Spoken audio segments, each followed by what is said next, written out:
Okay, looks like we are live.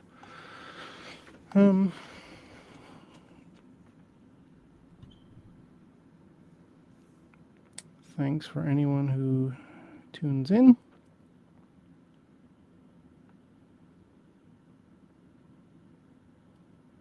Hopefully I'm getting some audio. Let's see. It seems like it. Check one, check two. Mic, mic, mic, check. Okay, looks like we're rocking.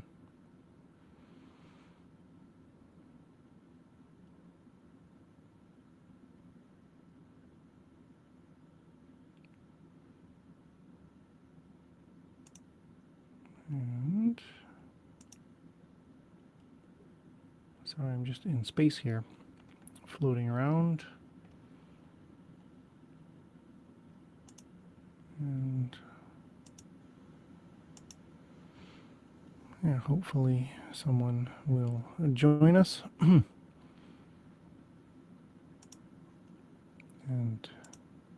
we can have a rockin' good time.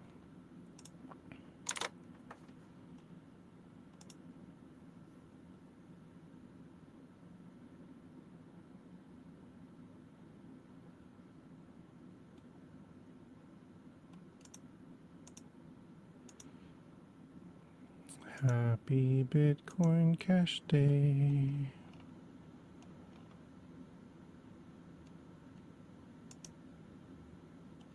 There we go.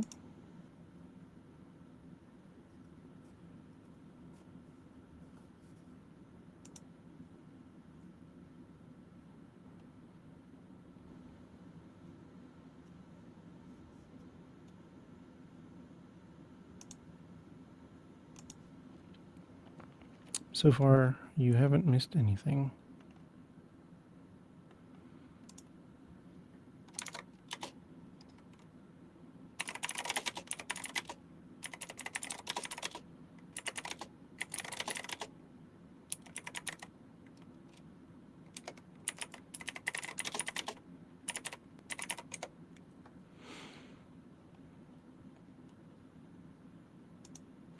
I would play some music, but I think there's probably a fairly good chance that YouTube would take it down due to copyright, which is too bad. Does it come through?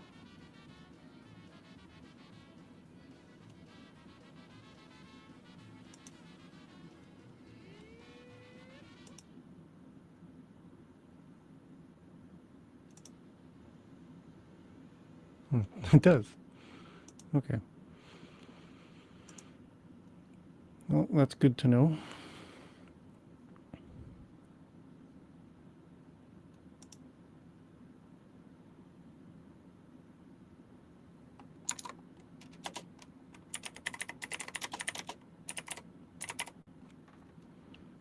Oh, hello, Mr. or Mrs. Techno. Welcome.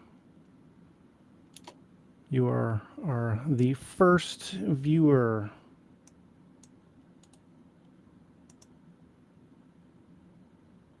On this most auspicious occasion. Happy 8th BCH Day.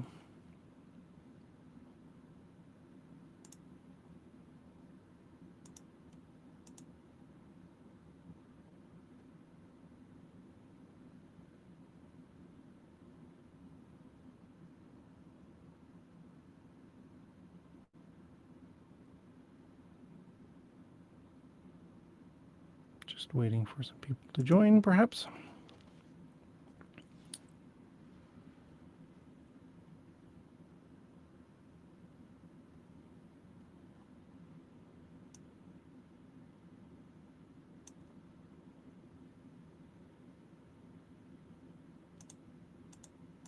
I have too many things open.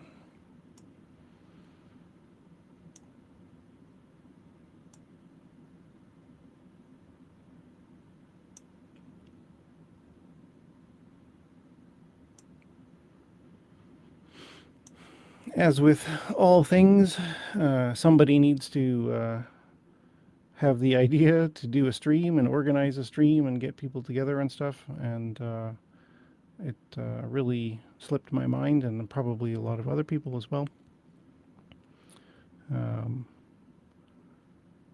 So I thought at the last minute, well, somebody should do something. So here we are again.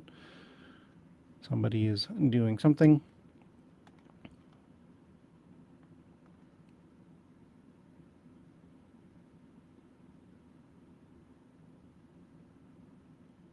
But I don't think there is a super huge amount of value in me just talking to the wind by myself. So hopefully somebody can jump on.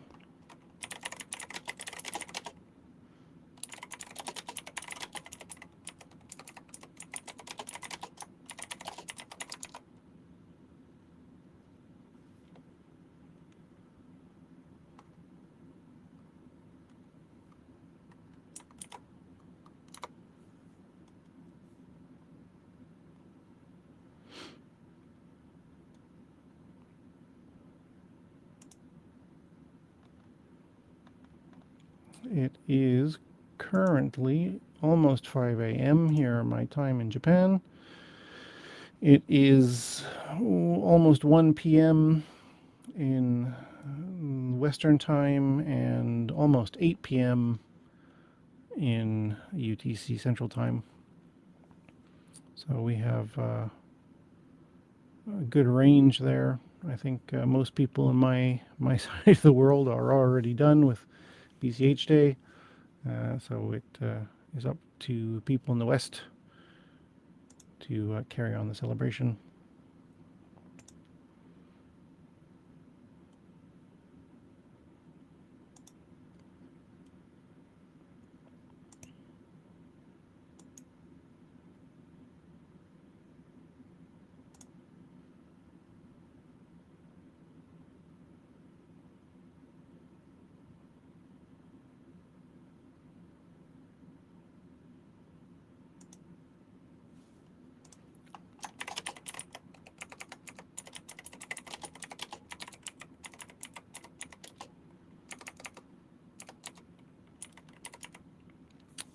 Dwellers, welcome back. Lovely to see you. You should jump on the stream. Everyone would love to hear your voice.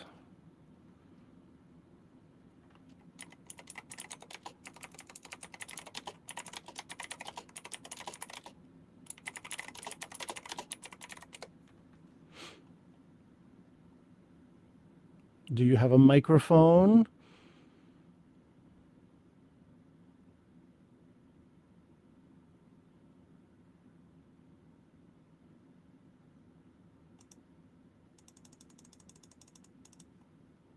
Question mark.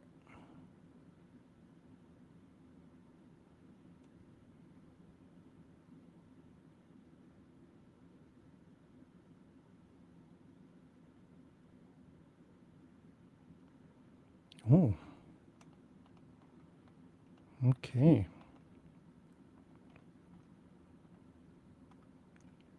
Do you have a non-icon microphone? One that you can hold in your hand?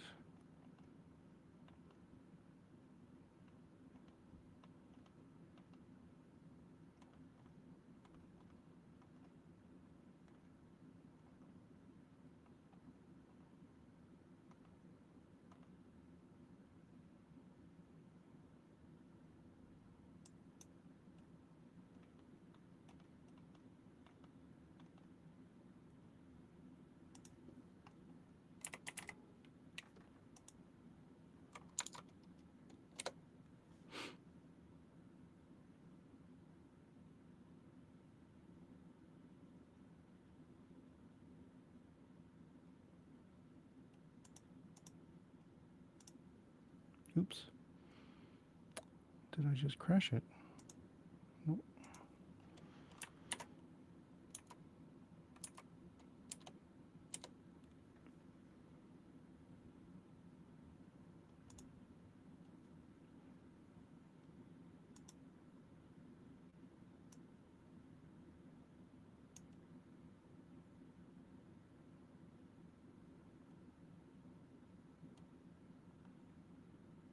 Is Dweller's going to step up to the plate?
Oh,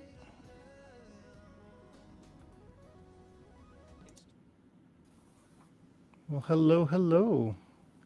Hello Hello, there. test,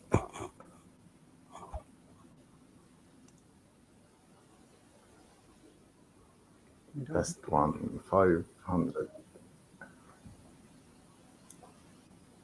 oh, maybe I can hear you now.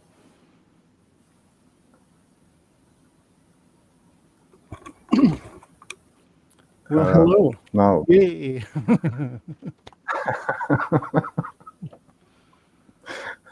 hello.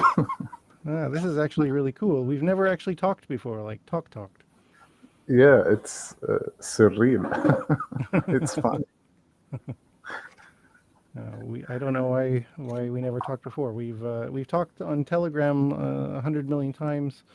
If anybody out there who's watching doesn't know, Dwellers does a lot of really cool 3D animation stuff, and helped me design my spaceship, as you can see behind me here, and made some sticker packs and a whole bunch of animations and a lot of really great stuff. So yeah, we've worked together for a few years now. I don't know how long. Yeah, it was fun. So yeah, it's awesome to finally talk to you. How's your part of the world right now? Well, it's very hot and really hot. The humidity is so high, and it's fun. It's fun being hot and humid. Like nothing to do, just wait for the winter.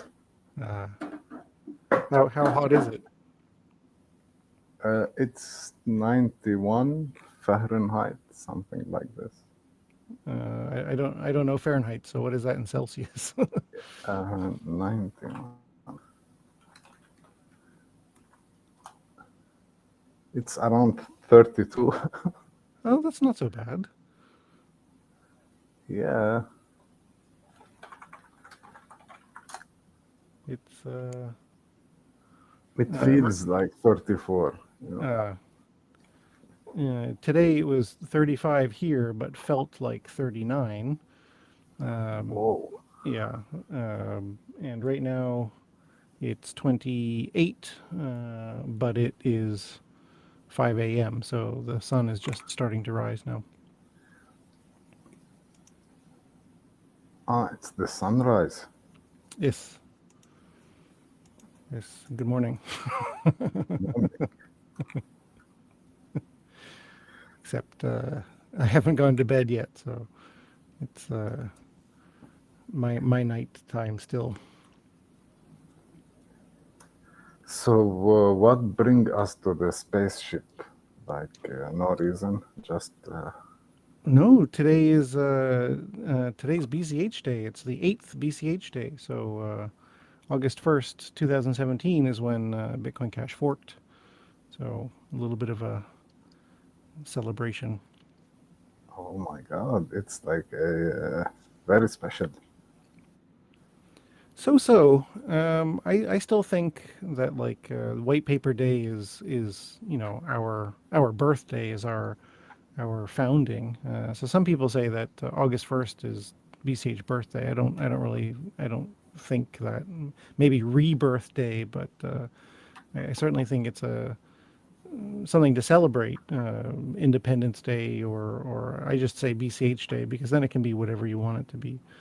Um, but of course, this is all permissionless, so you can call it whatever you want.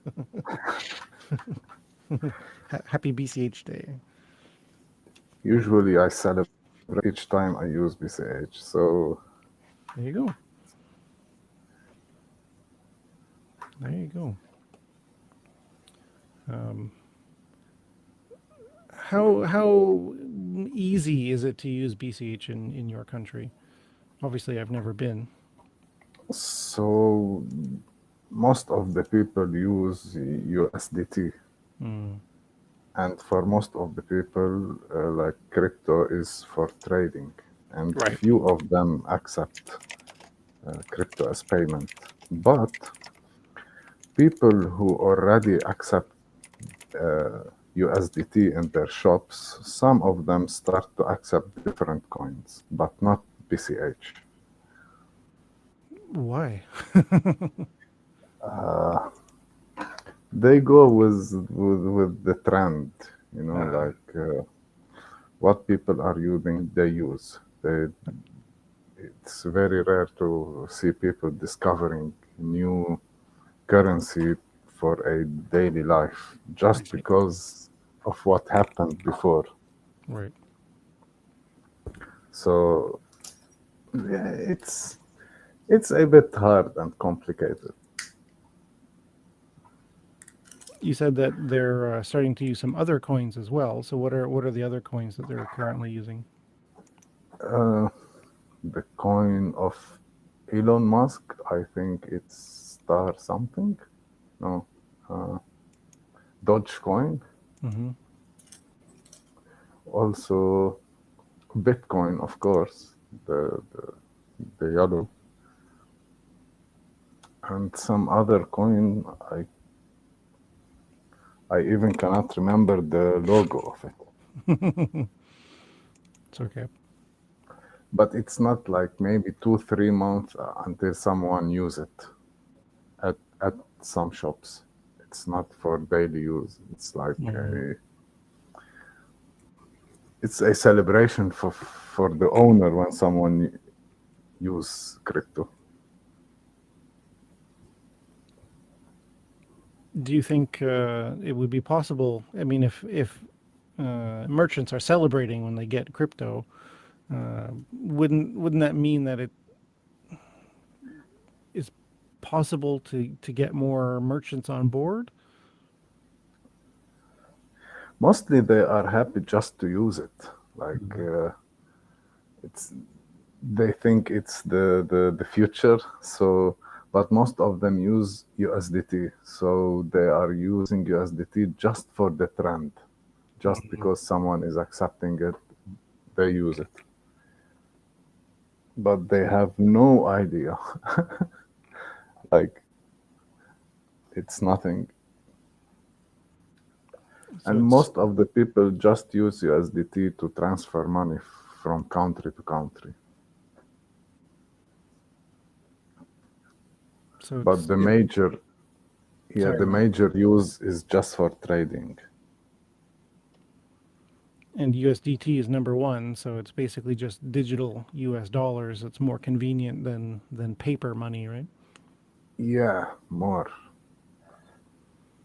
Just so they can like send some money to their kids abroad, to their family or whatever. I But see. maybe 5%, even less than 5% of the people use crypto.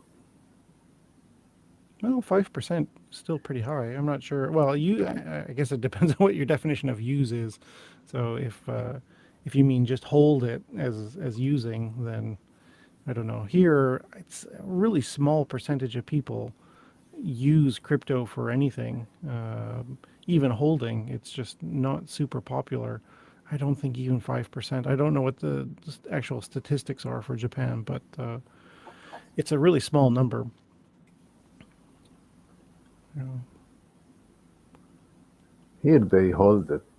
There is this trend on TV and the news that people are talking about crypto. Even people who doesn't have any idea, they just start to ask and use it.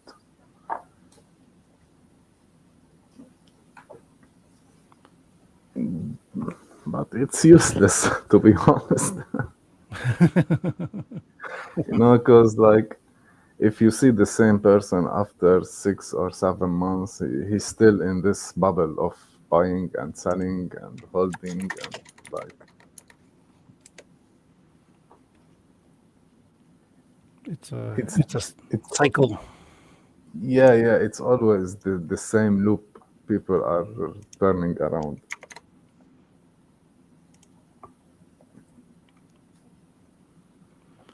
Well, it has to start somewhere.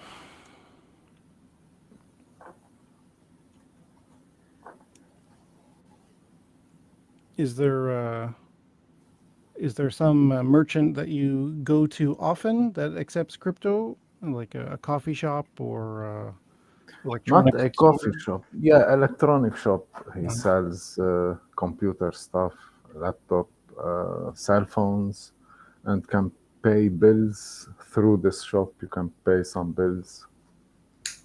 Well, that's good. Does But he? like if you need the second, if you need to go to the second shop, you need to drive maybe 20 to 30 minutes to get to the second shop that accepts crypto. That's a bit far. Yeah, and it's a very small country, so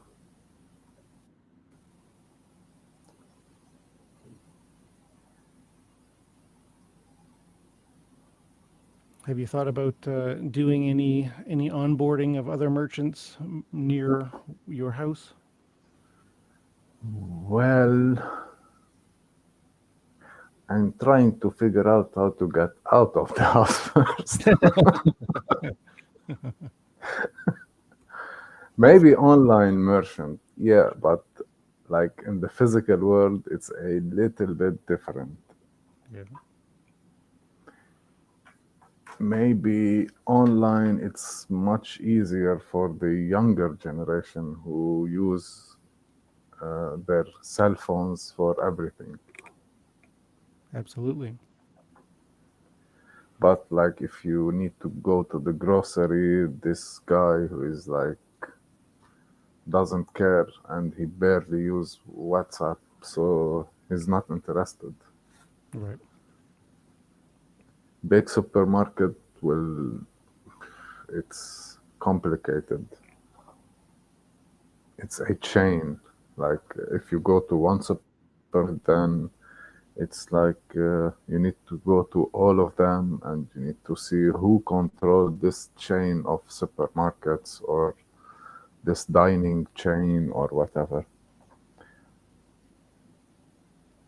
So it's much easier to have approach online, just to keep it online. Small shop delivery that make homemade stuff, maybe.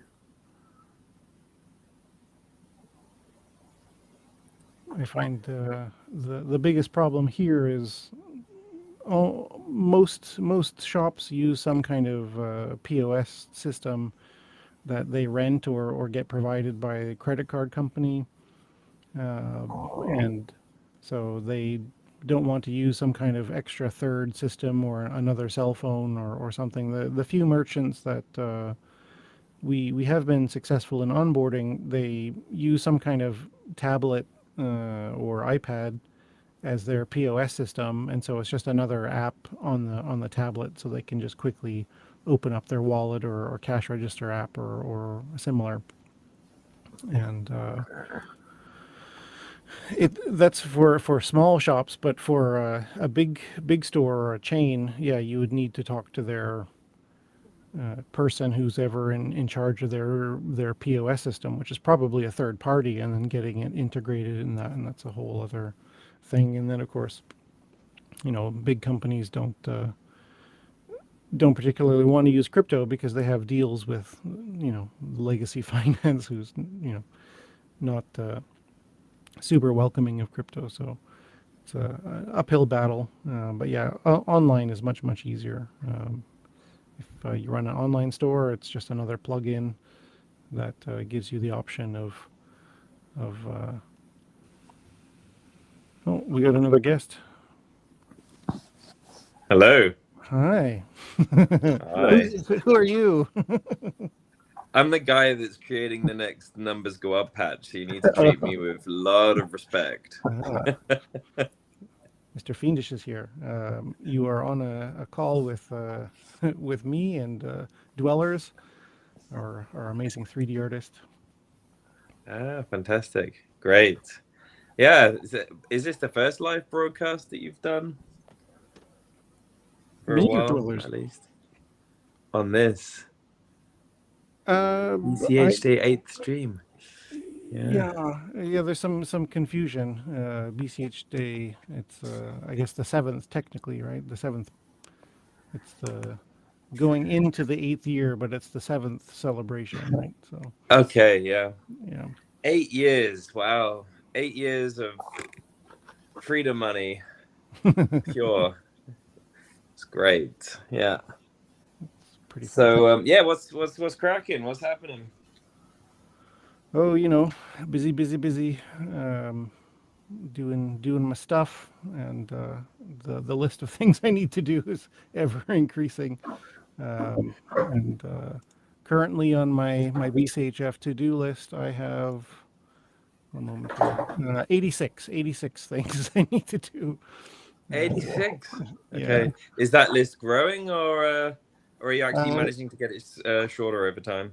Well, I mean, the new things get added constantly, so it depends. I think at its peak it was 120 something, but yeah, it's 86 is down. But of course, some of these things are not super important. Like whenever I find a website that has BCH represented incorrectly or whatever, if I don't have time at the moment to email them, I'll I'll add it to my to-do list. It's like, you need to talk to this website. Yeah, and I've seen you reaching out there. I think it's great. But it does make me think of the question: how do you feel about centralizing BCH? What do you mean? You mean me personally? Yeah, with the BCH Foundation, you're out there, Well, contacting people, putting things yes. straight for BCH. But having anyone do that, it's a pretty bad thing, right? According to some. Well, to be quite honest, I was not planning on diving into the drama, but I guess No, let's leave the drama out. Let's leave the fact that BCH is in a great position, right? And we're in the 8th year, and I think BCH right now, is in one of the better positions, if in the best positions that I think since the chain split or the fork. I think I really love seeing what's going on right now in the ecosystem. I love where it's at with the technology, and just seeing what Paytac is doing. There's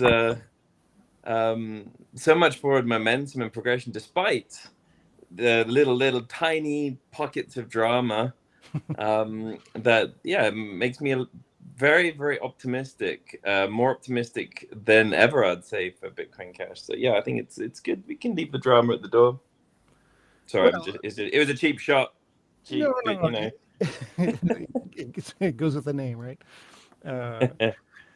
Yeah, I think it's worth addressing. So of course, there was somebody on Twitter who not who you're thinking of, a different person whose name I forget now, but just saw the name, Bitcoin Cash Foundation, and just went crazy. And I was like, oh, I can't believe that Bitcoin Cash has a foundation now, and this is a one-way road to miner centralization, and just like real like uh, what's the word I'm looking for? Hysteria, panic.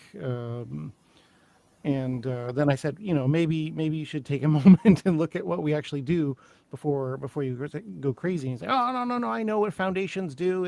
Look at what happened with the Bitcoin Foundation and Ethereum Foundation. It's, the when you get control of the miners and it's game over. And I was like, no, just like, okay, here's what we do, right?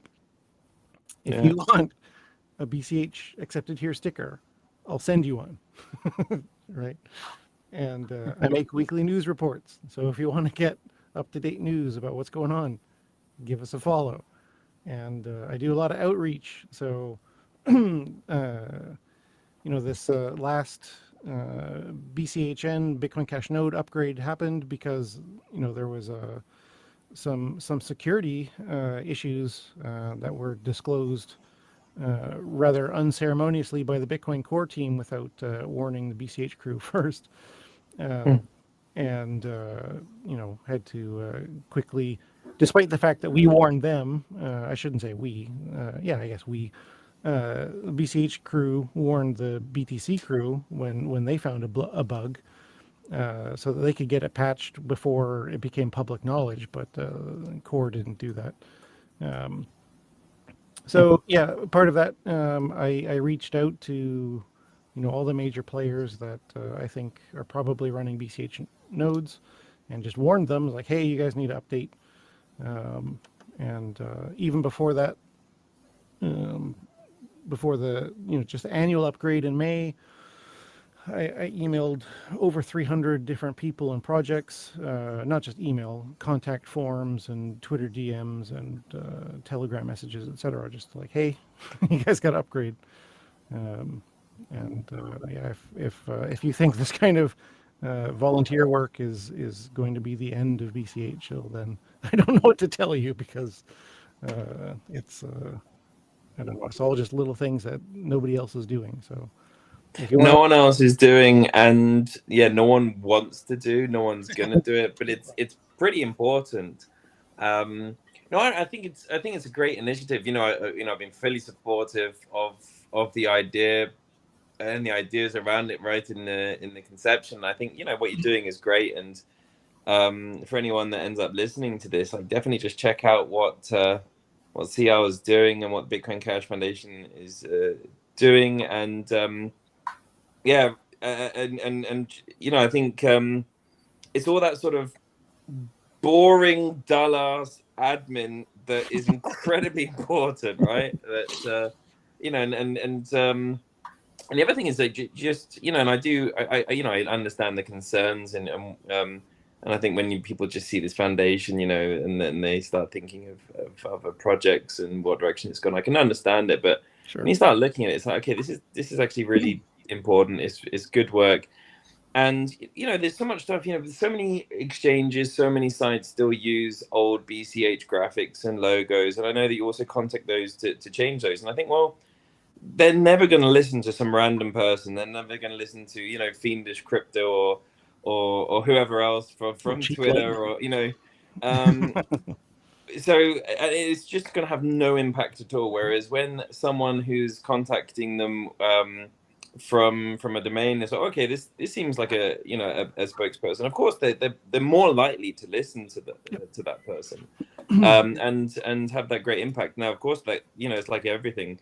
If someone has the more power to be able to actually change things for the good, that means yes, they have more power to change things for the bad, right? But that's an insane proposition, because basically what it means is no one can do anything at all, because it could be used for bad, and therefore we've all got to be powerless, which basically means, Bitcoin Cash has no chance of success. It really means that, which is why some of the arguments that I was reading online, I was thinking, wow, this is absolute insanity. This is really just like, we have, Bitcoin Cash has to fail, otherwise it will give someone too much power. Because but I think also in the reality, as we've discussed, I think in that your good work the reason why others are unhappy about it is rather because they're just looking for an excuse to bow out, and it's not because of their own failings or their own lack of conviction, or it's they're leaving then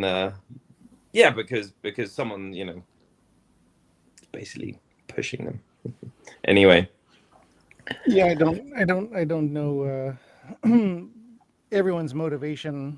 I know that just the name is scary for some people, and I also totally agree that BCH, of course, has no official body. So anything that's named, the real Bitcoin Cash official, blessed by Satoshi, anointed by Lord Raiden, or whatever, is going to get some pushback there. But at the same time, it's like, well, if nothing's stopping anyone else from making a different Bitcoin Cash Foundation, obviously you're not going to have bitcoincashfoundation.org, but you could But probably... I can open up the real Right. Bitcoin Cash Foundation.org, right? Yes. So Yep, and also the competition official... started. Yep, the official bitcoincashfoundation.org, I'm sure, is available. If you want to do what I do and be the guy that emails Oh crap! The guy that actually does work to really fundamentally help Bitcoin Cash. Shit, that's a big ask. Then go for it, right? For free, right? So Cecile, come on, tell us. I'm sure there's a lot of people that are interested. In a normal week, how many hours do you spend working for and around Bitcoin Cash? well, it's 5 a.m. now, 5:30 a.m. and I'm doing a live stream instead of going to bed. So I don't know. Like, I get asked this from time to time, and it's not, it's really hard for me to judge because, like, I'll be sending an email, but then I'll have like a movie playing on my other screen. So technically I'm watching a movie, but I'm also sending out emails. So it's like, I don't feel like it's 100% like hardcore working time. I'm always multitasking. I'm always listening to music. Lifestyle. It's like lifestyle. Sorry? It's like a lifestyle. It is a lifestyle, yes. So yeah, the majority of my waking hours, I'm doing something connected to BCH. So if that's, that includes moderating as well. So I always have Telegram open, and anytime anyone joins, I'm checking their profile and seeing how likely it is they're a spammer, scammer, etc. On and on. So I can't give you I guess a better, easier question for you to figure out is how often do you sleep? How many hours do you sleep? And then we can work from there. Okay, so I have a sleep tracking app. So let's see what my average is for this week. I'm holding my phone below. You can't see. That's why it doesn't appear on the screen. So let's see. My average sleep for this week is... I can't find it. Where is it?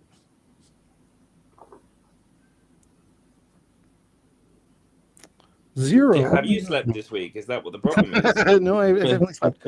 I definitely slept. Oh, here it is. Oh yeah, it says sleep no data. It's because I haven't slept yet. So the average is 5 hours and 17 minutes. Wow. Jeez. I would die on that amount of sleep. But hey, for Bitcoin Cash, it's appreciated. Somebody's got to do it. So, it's who needs sleep, right? Who needs sleep? Oh, I've just seen you've tweeted this out. Let's retweet this. Repost. There we go. Yeah. Oh, it's on YouTube. Look at that. Yep. So this is my first time using this streaming platform, video.ninja. You are most welcome. I don't need to type that because you can hear my voice. I'm so dumb. yeah, it's my first time using this streaming platform. Emergent suggested it, and so far it's pretty good. So if anyone doesn't want to use Zoom or some kind of centralized service where you need to give your login details, etc., VDO.ninja seems to be working quite well. So there you go. Pretty They're, cool. they're not a sponsor of the show. And is there a cost involved? Nope, totally free. Wow. I think you have to go through OBS, which is a very common streaming software, which is also free and open source, if I remember correctly. So you can, if you have OBS, then you can just link it to this site, and then it's pretty straightforward. And you have a little management panel, just like Zoom, so I can mute or remove any of you people if I so choose to. Cool. And it can also turn on your camera. Are you ready? No, I'm just joking. I'm naked right now, so I'd rather if you didn't. I could we get it pulled from YouTube for being X-rated. Well, that'll get the views in. It'll get the views in. This is maybe it's worth it. Right. There was some drama about some new social network service or something that I don't know. It seemed to be manufactured, so it's like the whole thing was just to create news so that people would like be curious about this new service. Like the founders are fighting publicly or something. So yeah, not a bad idea. So Yeah, well, I don't know. BCH has been trying this tactic actually for the last 7 years. yeah, I have to admit, I love the memes of the BCH the fighting, and the BCH is watching. Yeah, yes. yeah. So, This is. I think it's always and I think BCH reminds me of like the cat community because it's full of independent, very people with the great ideas, individual ideas, and are very proud of their individual ideas and are willing to burn everything down to get to prove that they're right. well, I don't know if you've ever seen cats actually fight in real life, but it's usually over in like less than 5 seconds. When they actually fight, yes, but Yeah. the prelude to the fight, Yeah, just it can go on all night. forever. Yeah. So I'd appreciate it if our fights would end quicker. that's fine. Yeah. Yeah. And also, if the fights could be just a little, like when you want to start bitching off about someone, take it to DM. just to start with. And if you really feel the need that it has to be aired, fine, okay, it's a free world, but bitching and airing dirty laundry in public forums and Twitter, I don't know. It's a little bit, it happens too often, and I think I'd rather we moved away from that, but there you go. I totally agree, but of course, how do you have a public battle that's not public? So I want to fight with 20 different people at the same time. So the only way to do that is in Twitter threads, which gets so, like chopped up and disorganized, and it's not the best way to go. Yeah, so I don't recommend Twitter fighting. If anyone's listening, it really feels like starting a fight. It's not the best format for a fight. Take it to Telegram or somewhere. I don't know. Bitcoin. Yeah, I mean, maybe I don't know, some of the spats, and it's very often the same people that are coming in. I really do think like we need to have like BCH sponsored, or we need to use BCH Guru and have some boxing ring or something. Place your bets. Who's gonna win? Make it entertaining at least. Well, how do you win a verbal fight, right? I guess consensus, right? That gets it's like anything. Yeah. How do you make truth out of the blockchain? It's I guess this ties into prediction markets, right? So with some things like who wins the presidential election, there's a relatively clear answer. It's like the person who ends up in the Oval Office is the winner. But who is the big brain on Twitter? That's going to be a harder winner to judge. Yeah, I mean, if you believe that likes are actually all genuine, then you could go for likes. I don't But believe it at all. yeah, probably a little bit flaky. It's just like then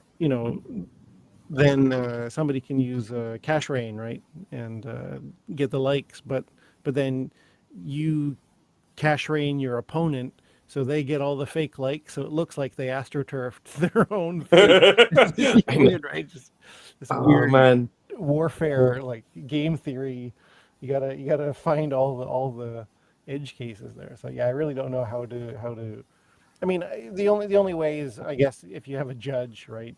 Some people who are agreed upon, like it's kind of like escrow. So it's like you and I have a fight, and we both agree that Jeremy or you name, or someone is going to be uh, the judge. Oh, Jeremy's in the chat. Hi. So yeah, if we can agree that Jeremy is going to be a good judge for our big brain fight, and then at the end he said, Fiendish got the big brain points. He really slammed you. Then yeah, game over for me, and you win. So that would be fine. I'd be totally fine doing something like that. It's just like an actual debate, right, as opposed to a cat fight. So it's never going to happen because people want a cat fight. That's that simple. Sorry. Sorry. Yeah. I think real debates have actual like rules and stuff, right? So you gotta agree on all that beforehand, and no ad hominem, and et cetera, et cetera. So It always depends on what outcome you want to achieve. Do you want to achieve an interesting discussion where people get to learn, or do you want to create a spectacle that it gets lots of views? can we sell T-shirts? Talking of T-shirts, Jeremy, if you're yes. listening, the T-shirt you sold me, it fell apart. Like the whole collar just came off. I wore it once or twice or something, and then yeah. So I don't know. Maybe next time bump up the price a little. I'd definitely be willing to pay more, but I want a T-shirt that lasts. I want to be promoting Celine Wallet wherever I go. Mine is going strong. Maybe I need to lose weight or something. I don't know. I popped it. Damn it. Did you wash it with like ultraviolet? Yeah. I don't know.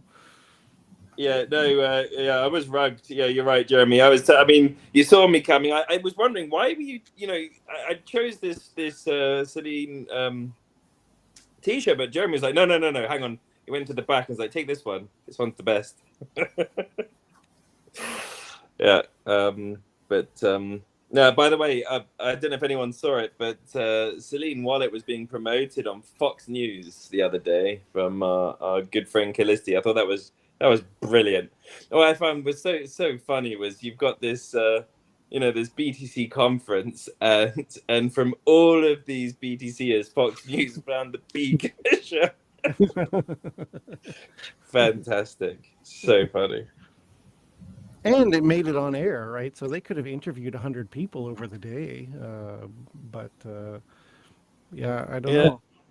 But they chose Chris, and I thought that was really interesting. Why is that? And I think he presented himself well. He spoke nicely, spoke clearly, spoke as if he knew what he was talking about and was calm. And but I think hats off. And this is what's important, for anyone that's listening and going to these conferences, you get not just things like that happen. It's very easy to daydream and imagine everything that's going to happen with your favorite coin and with BCH, but just going out and speaking to people, and it enables these things to happen. And it was fantastic to see Chris there, and with who is he with? I've forgotten his name now. And Steve. I think it was Steve. Yep. Yeah. Really, really fantastic. It was lovely to see that. Really. Can I get in on this stream? See how Jeremy's looking to get on. You just gotta click on the thing. Just gotta click on the thing. Are we going to risk it? Are we going to risk letting Jeremy on? Oh, Like, then you're no longer hosting. well, I have the mute button, so it's okay. all right, Jeremy. I reckon we should risk it. We should. He's gonna be. Does that mean I have to share the screen? Is he going to come on camera? It's just me and Super Mario.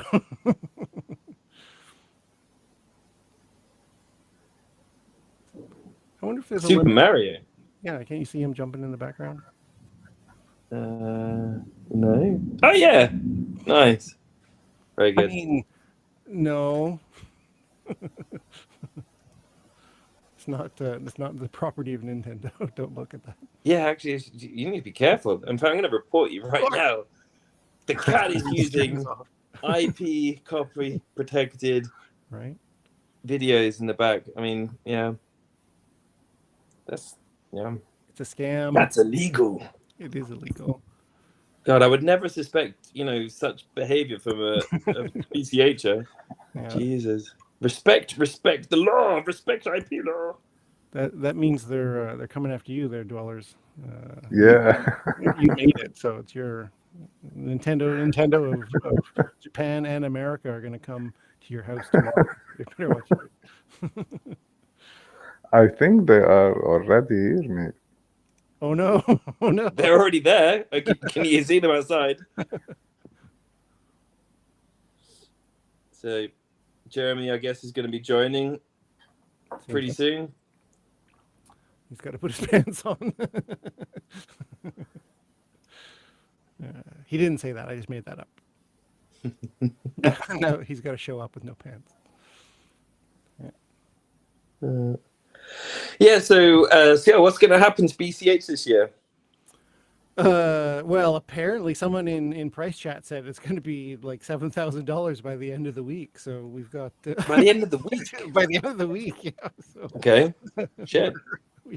we're on schedule, so get ready for that. Yeah, that would be nice. That would be nice. It looks like we've got Jeremy here.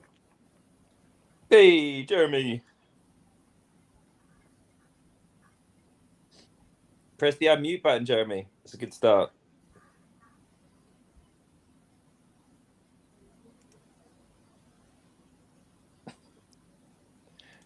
Yeah. It's a scam. It's Oh, a scam. Oh. There he is. All right. Hey. Hey lads, sorry, I was a little bit distracted with something. All right, Finding your So- pants. I wish. He wishes the pants are gone. He's never going to find them. Did you say you're in Oh, man. Spain? Yeah, at the moment, yeah, it's really hot, but it's good. Yeah, it's good. I like it. How long have you known Spain? How long have I known Spain? I don't know. Oh, you mean the country? I've heard of Spain. Spain's a nice. Spain's a nice lady. No, Spain's great. Spain is absolutely great. I'll tell Are you living what. there now or holidaying? Well, we'll see. You know, I'm sort of scouting it out a bit at the moment. So, you know, one thing might lead to another, but there's always paperwork and logistics Damn to that sort out. paperwork. So, yeah, that'll depend. I guess no firm decision really at this point. Fair enough. What's this? Bloody, what's his name? Pete Rizzo tweeting about exactly 7 years ago. These 15 lines of code save Bitcoin from a hostile takeover. The salt is out in force. Well, Unbelievable. well, Kraken you know. Exchange, common Bitcoin W. Well, Well, but Bitcoin Cash is dead, right? So there's no dead. reason to be upset. It true. those lines of code, they did their job and it's all done. Pack it up. Pack Go it up, home. guys. It's kind of crazy though. It is like he's got 119,000 views, 278 retweets, and 1.4k likes. Crazy the world that we live in. But I mean, all this stuff is going to change. Like, give it probably, I think, definitely in the next decade. But we might even see, within 5 years. I think the change in the narrative has been huge. Every time we come around to this August 1st day, I'm really thinking back to the previous ones and how different everything is. It's been massive. We just don't necessarily notice day by day, but if you go back to being so slandered and dismissed even 2 years ago compared to now, it's night and day difference. I do not disagree.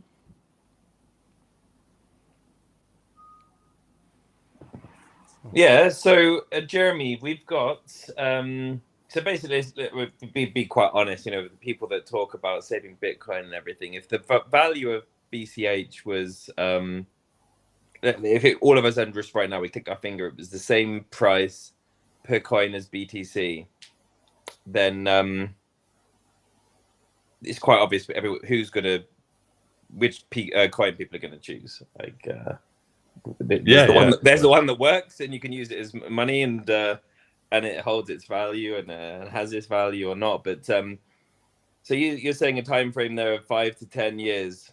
What things do you think, Jeremy? What, if anything, could be done, or could the community do, or you do, or anyone?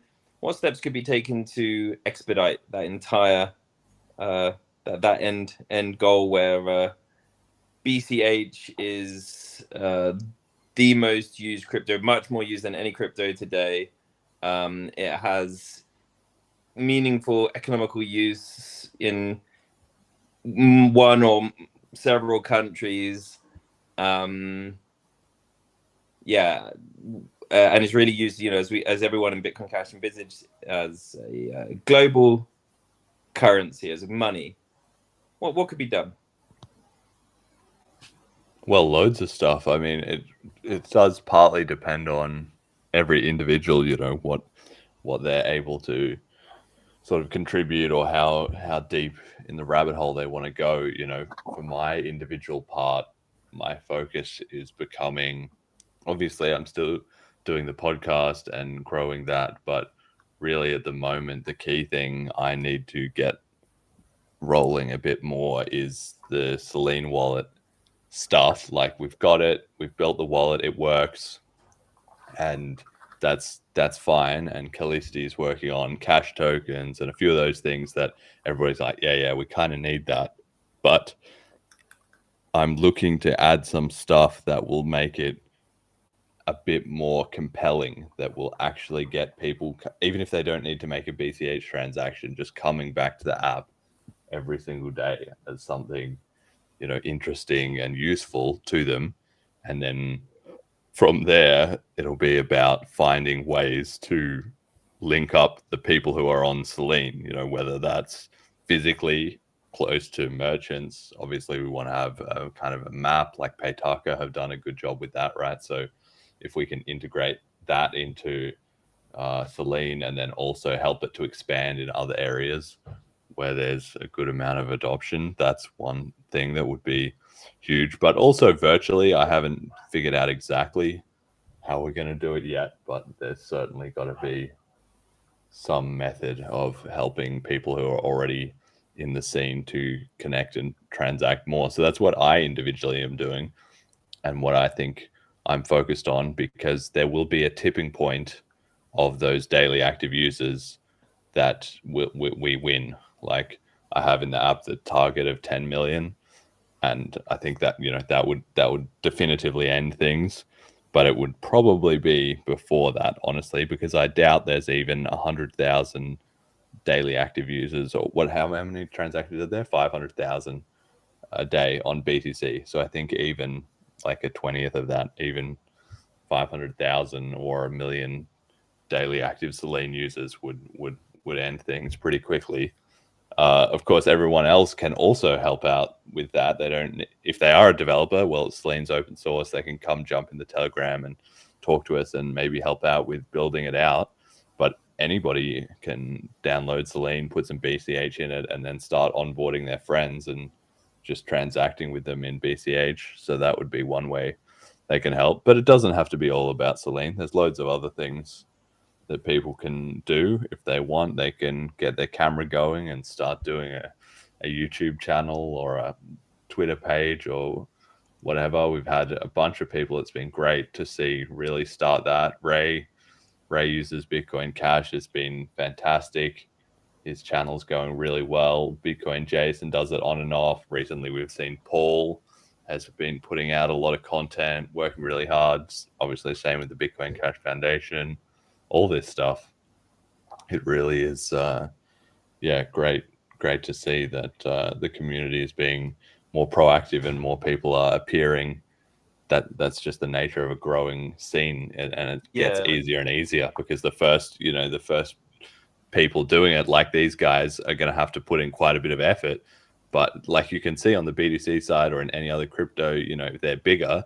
There's literally hundreds of podcasts, all these random ones that you've never even heard of that have 3K subscribers and on YouTube, and you just think, who are these guys? I've never heard of these. It's two guys. It's a very average podcast or whatever. But the reason is because there's just the pool of people is just millions that are kind of fairly interested in BTC, and so they just find their way, a few of them, onto each of these smaller channels, and the whole thing succeeds a lot easier because of that network effect. So I think people can put in the work early now on BCH, and then they will be the ones with the bigger channels paving that way for the smaller channels in the future. Yeah, definitely. Now, and I like, there is more people that are creating content. What I also like about it as well is it's much, comparing the state of the ecosystem today compared to a few years ago.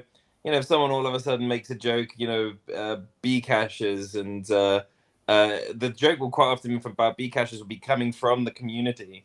And rather than being lambasted about, hey, you can't call that, it's like using the N term or something, is people join in and sort of, so there's definitely more positivity. It's it's not these bunch of defensive people. People are like, yeah, I'm a Bcasher, I'm a Bitcoin Casher, whatever it is. You're like, yeah, I support Freedom Money, and you can feel that. It's sort of, it's like the pretty girl who's really intelligent and smart being told by someone she's ugly. It's like, okay, that's fine if you think that. And I think that's nice to see, because that's what attracts people.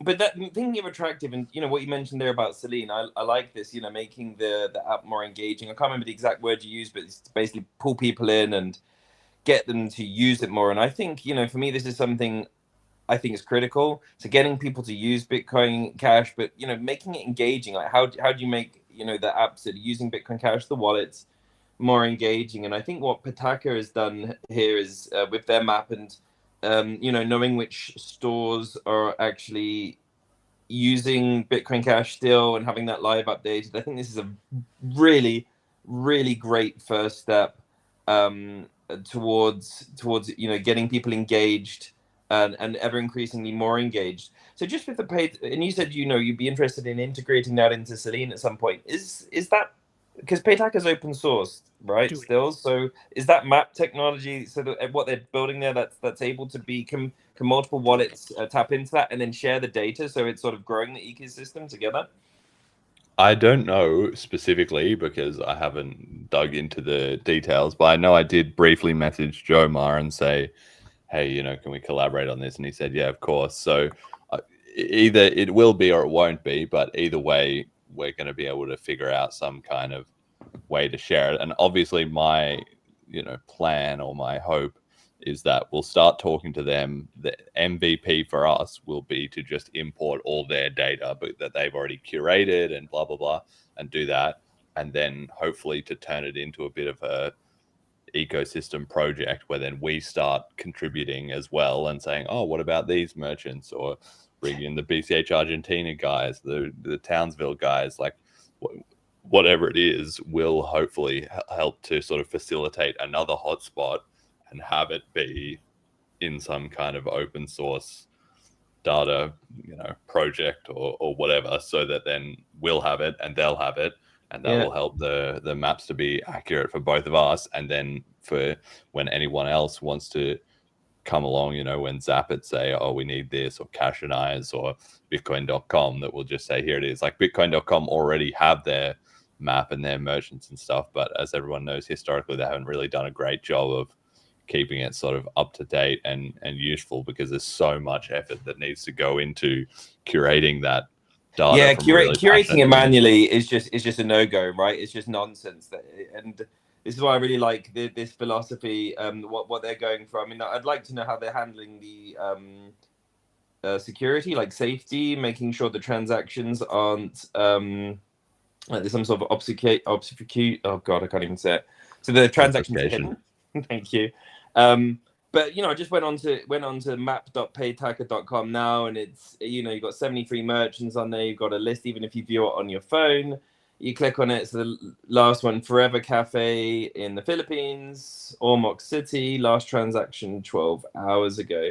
And you click on that, and it just takes you to the map. And I think this is fantastic. And for me, like this being I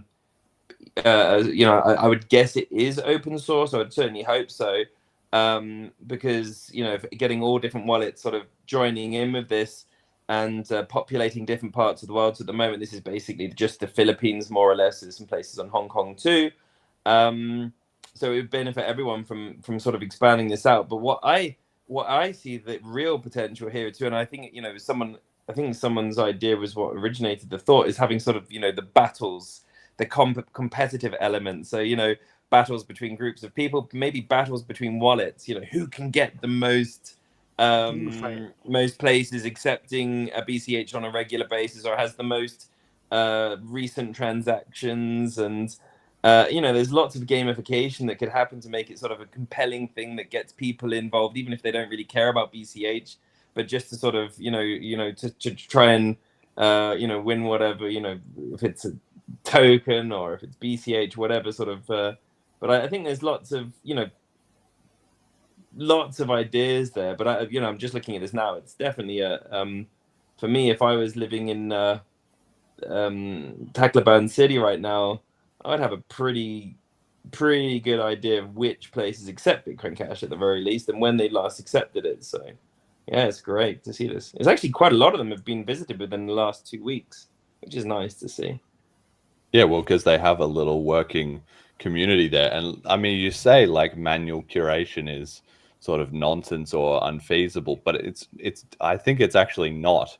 I think that's the problem that Bitcoin.com or maybe other attempts have done, is they've sort of tried to jump the gun a bit and kind of gone, okay, well, we need the map, and what we're going to do is we're going to just try and make it so it's automated and anybody can just submit it and blah, blah, blah.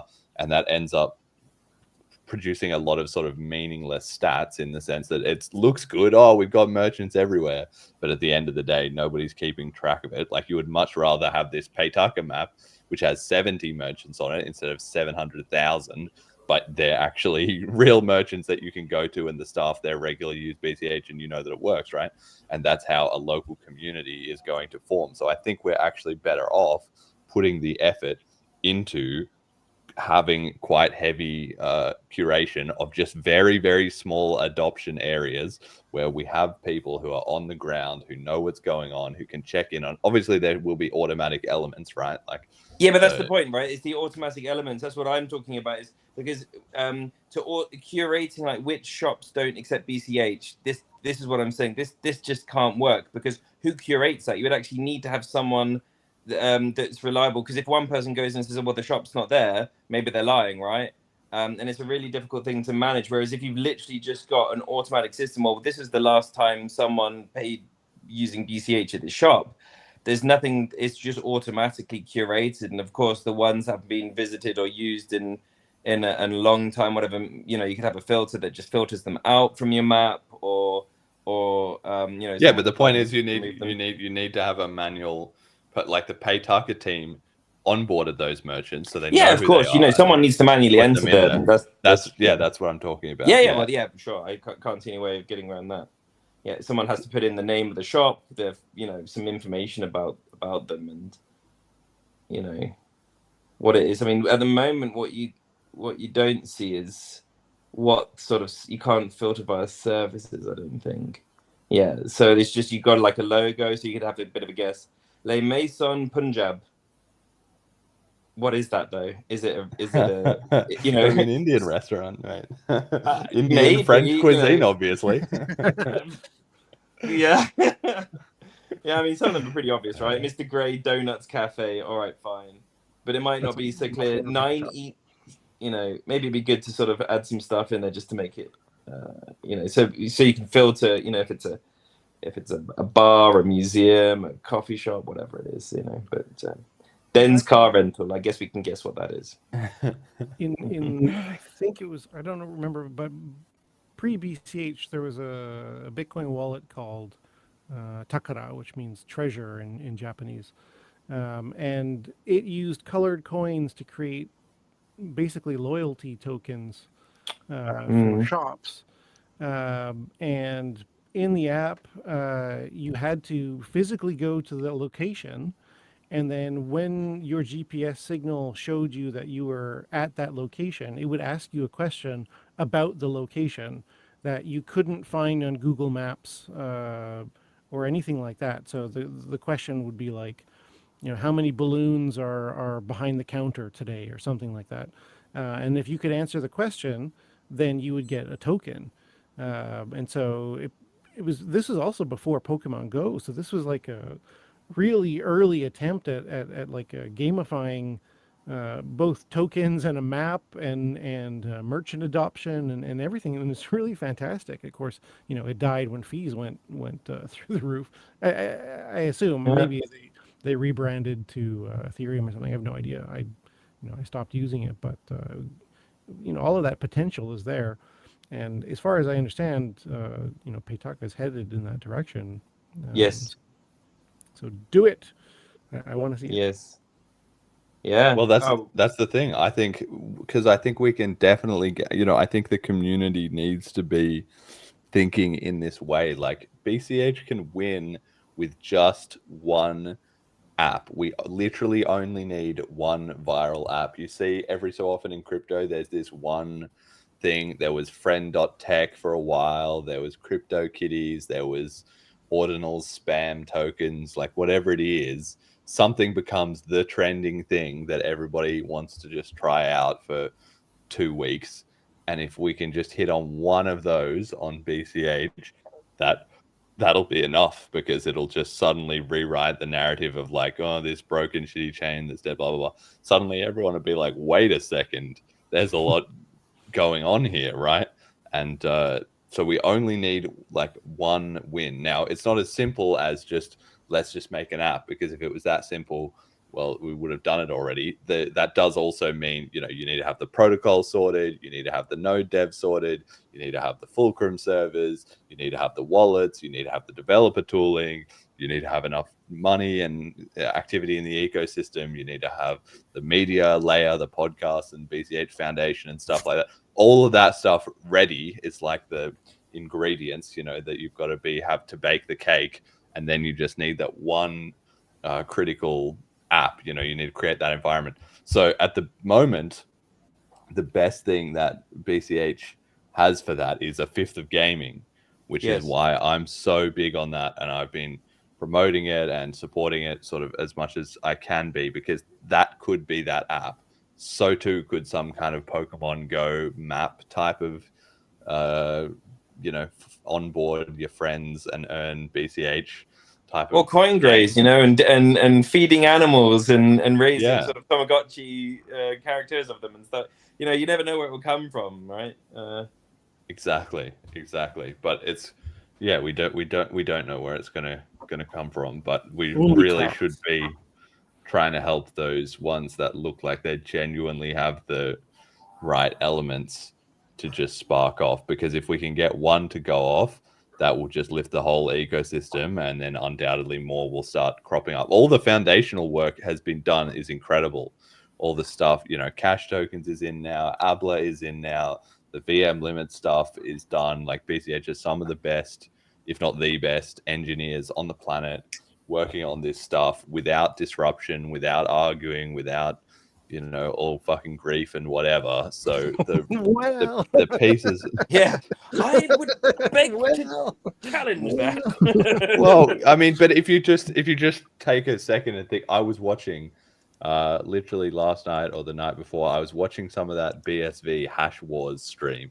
You look back and you think, what the fuck is going on here, guys? Like, virtually everybody who's on this whole 8-hour stream, none of them are in BCH anymore. Right. All the BSV guys are basically gone, and they've all Died. failed on their own coin, right? And then the BCH guys that there were have all left, basically. They're either in other coins in crypto, or they just faded out of the scene, or whatever. And just all this chat is like all this weird stuff about 32 megabytes or 128 megabytes, or like Craig Wright suing someone, or like all this stuff that you're just like, this has got nothing to do with, let's actually have a plan, onboard some people, run some competent meetups, develop a wallet. Like, none of that is being discussed. They weren't getting on fucking Fox News at the BTC conference. That kind of stuff only happens when, people have free time and energy to go do that. If they're busy having Hash Wars streams with each other, like, nothing's happening, Yeah, the drama we have today is nowhere near in comparison to, chain split level death of everyone, millions of dollars thrown into hashing to stomp out the opposing party. Like, yeah, what we have today is like, you're stupid. No, you're stupid. Okay. Yeah, exactly. Completely But different. I'm sitting watching all of you, thinking all of you are you're stupid. You're a bunch of autists. Yeah. But I mean, it's like, when you look back at it, though, it was really, because I've seen that stream before. I watched it a couple of years ago, the whole thing.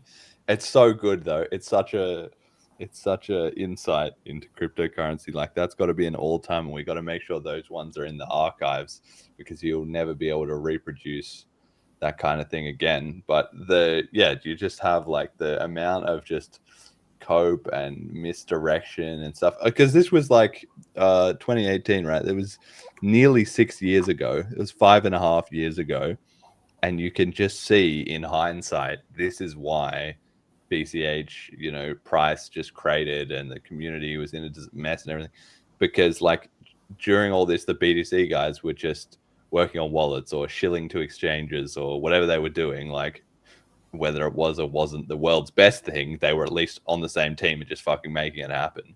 Whereas the BCH guys were just a complete mess, who had loads of delusional copes and weird ideas, and all these people giving their 10 cents with the stupidest takes, like, all over the place. And it was just such a mess. And so now, of course, it's the complete opposite, right? Now the BTC guys are just in a bit of a mess. You can look, they're all fighting with each other on Twitter and on GitHub, and just nobody has the balls to actually like jam a fork in it and make it happen. They give up, right? They see well, that's that right. It's impossible to change core, so oh well, I guess it's over. Might as well sell everything, go bye. It's like, oh, okay. But that's a bit more quiet. Like, maybe they can quietly fade out of things, or they just put a bit of their token cash allocation into Ethereum or something like that, or they just go to one less conference, or they're just a little bit less motivated. So the whole sham is slowing down kind of slowly, but you can just see more and more acknowledgement, like maybe these BCH guys have some decent ideas, and because we only see like one edge of it, because their community is a spectrum from the biggest BCH haters to the least haters, and so the least hater ones are the ones that will talk to us, that will engage a bit, that think, yeah, maybe these guys have something to say, that kind of have a look at the Bliss streams or something and go, oh, you know, at the very edges. And then on the other side is just all the ones who've already blocked and muted absolutely everyone. They talk in their own circles. They don't know a single fucking thing that's going on about BCH, and they're going to be genuinely shocked when it's like suddenly in the top 5 and everybody's like BCH, BCH, BCH, and they're going to think, what the fuck? But yeah, it's just, that's obviously that's on us to create, but I think 5 to 10 years is a reasonable like time frame for that, because also these things are exponential, right? People don't really grasp, like, once the ball has moved, it's impossible to get it back. Like, once the BCH community, like we said about having a good attitude and all that, once people are like, BCH, maybe I should look into that. And once it's not just, oh, this, like, we're at the stage now where it's a lot of people in the crypto industry have been like, who is these annoying guys that keep popping up on my threads? And kind of, it's not just one or two, like there's a bunch of them, and I don't know, they're all kind of small accounts, but what is this? Like, it's just like annoying. It's like a fly on an elephant or something. What is this? But then once they start talking to each other, once a couple of big names kind of domino and it becomes the thing, then suddenly it'll be like, wait, that was a real thing. You know, it takes time to cook in the back of people's brains. Like, I heard about this, and then I heard about it again. I heard about it a third time, and now somebody I really take seriously is talking about it. Maybe I'm missing something here. And so once, the wheel really turns, the results will be faster than anybody can kind of imagine. But we just, by definition, don't know how close we are until one day suddenly it seems like we're there. Yeah, it'll be interesting to see what happens, like, just thinking about things that spark it. So, you know, the Bitcoin Cash conference in Argentina is shaping up quite nicely. And I can't remember her name now, Deputy Lilia Lemoyne or whatever her name is. Yeah, that sounds right. She'll be joining. So you know, I think it's always good to have healthy skepticism of politicians.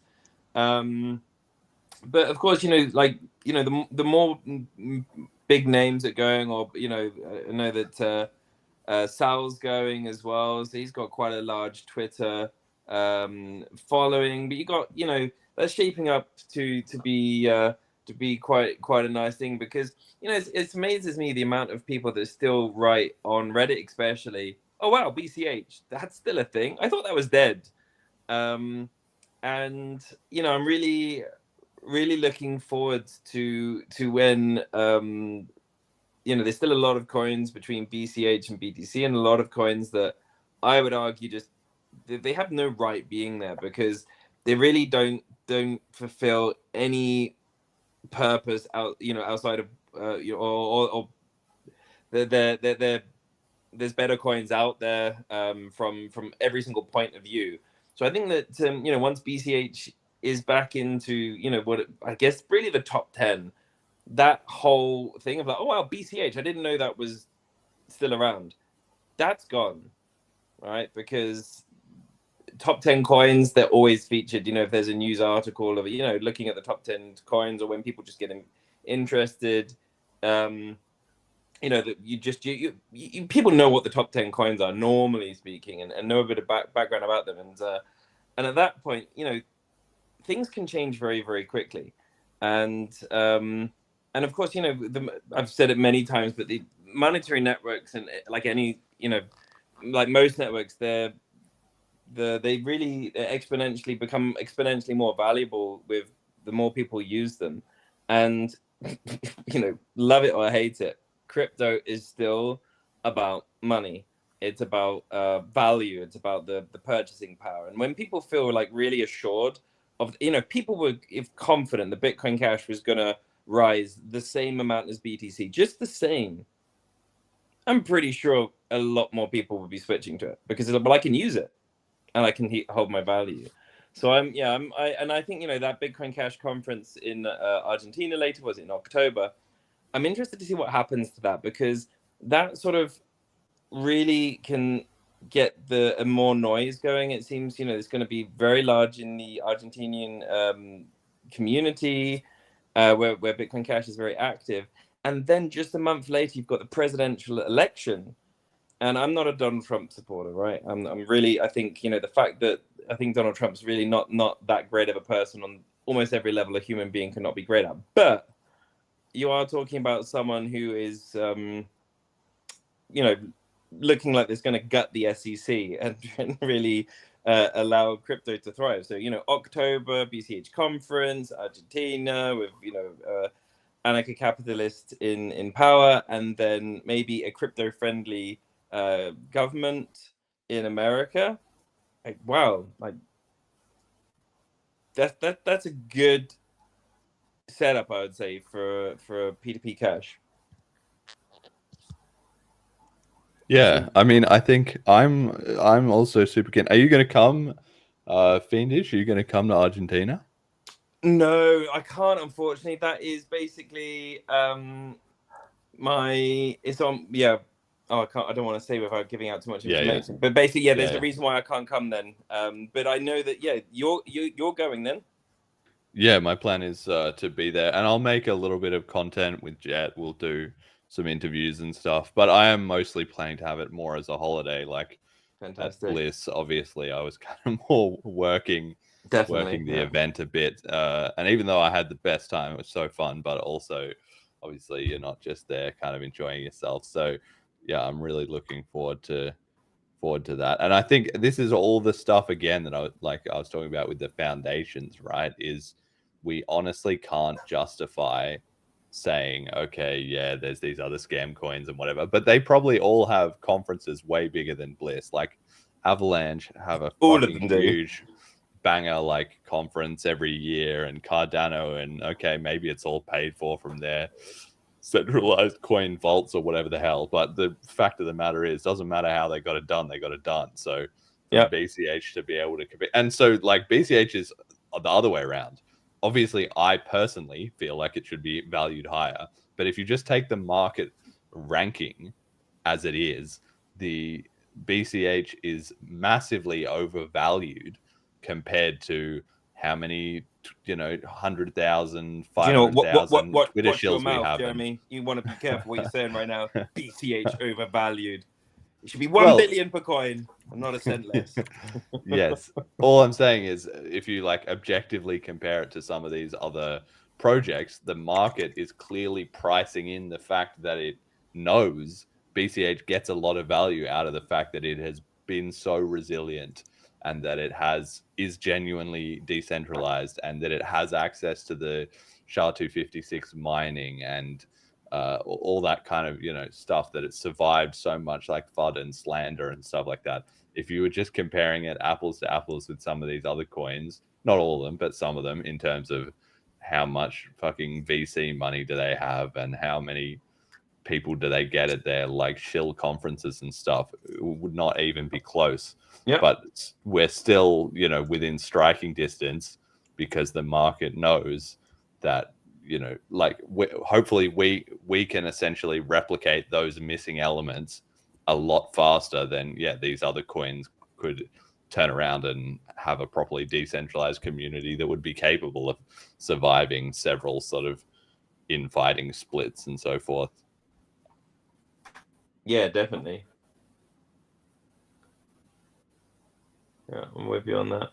Yeah, so Argentina, I think Callisti is also going, if I'm not mistaken. There's a few from the that were Bliss that are going to be going, from what I've seen. So I think it's going to be, from what I've seen, I could imagine it's going to be bigger than Bliss. It's going to have more people, and I think it will cause more impact on the sort of surrounding community, or sort of with the social media noise. Because Mike Komaranski, did you see that he made the offer to Vitalik? Vitalik to like fly him in or whatever the fuck. Yeah. As if Vitalik needs the money. It's more just like whether or not he wants to go. It just makes it. Hey, listen. It's just. But I just I think. yeah, this is the sort of noise and promotion that I think is really is good. It's nice, and yeah, and sort of what I kind of like having those two different angles too. So, you know, the sort of more the closer, more technical conferences, and then also then you've got the more social media splash conferences. I like it. I think it's and just also the fact that, you know, 1 year there would be two sort of main BCH conferences. Like, I don't know, Is has that a happened first? before? Yeah, right. Yeah, I guess it is. Yeah, I mean, I also think it's good, and it's already, you know, shaping up that, well, again, we'll see. But, you know, if the Townsville guys have been talking about doing one next year, if the Argentina guys want to do one, some people have said, like, well, in Tokyo would be cool to have a conference there, or, you know, whatever. The point is, the scene is sort of getting to the point quite rapidly in some sense where it can support a bit of a circuit, because yeah, an international circuit of conferences is not easy to sort of afford. In this, obviously it's distributed across everyone in the ecosystem, and some people go to some and some people go to others and whatever, but that's a real like industry once you have various places in the world hosting regular decent sized events, and people can fairly regularly, you know, show up to them and get benefit out of being there. That's a proper thing, and we need to have those foundations in place. It's the same as better wallets and stuff like that. Like, you can't, it doesn't matter if BCH suddenly became the hyped coin, but we still had like Bitcoin.com was the main wallet and it was still a broken piece of crap. But the fact that we now have, you know, Selene and Paytaka and Zapit all cooking away this whole time is just preparing the ground so much for when the rains come, you know. I have to admit, I couldn't be happier about this. So this is something. So I was a proponent of the Bitcoin wallet, Bitcoin.com wallet, and, you know, there was quite a lot of attacks about it from being closed source. And I was like, well, listen, that's their choice. You know, if you don't like it, make your own. And I really I stand by that. But at the same time, I am so happy.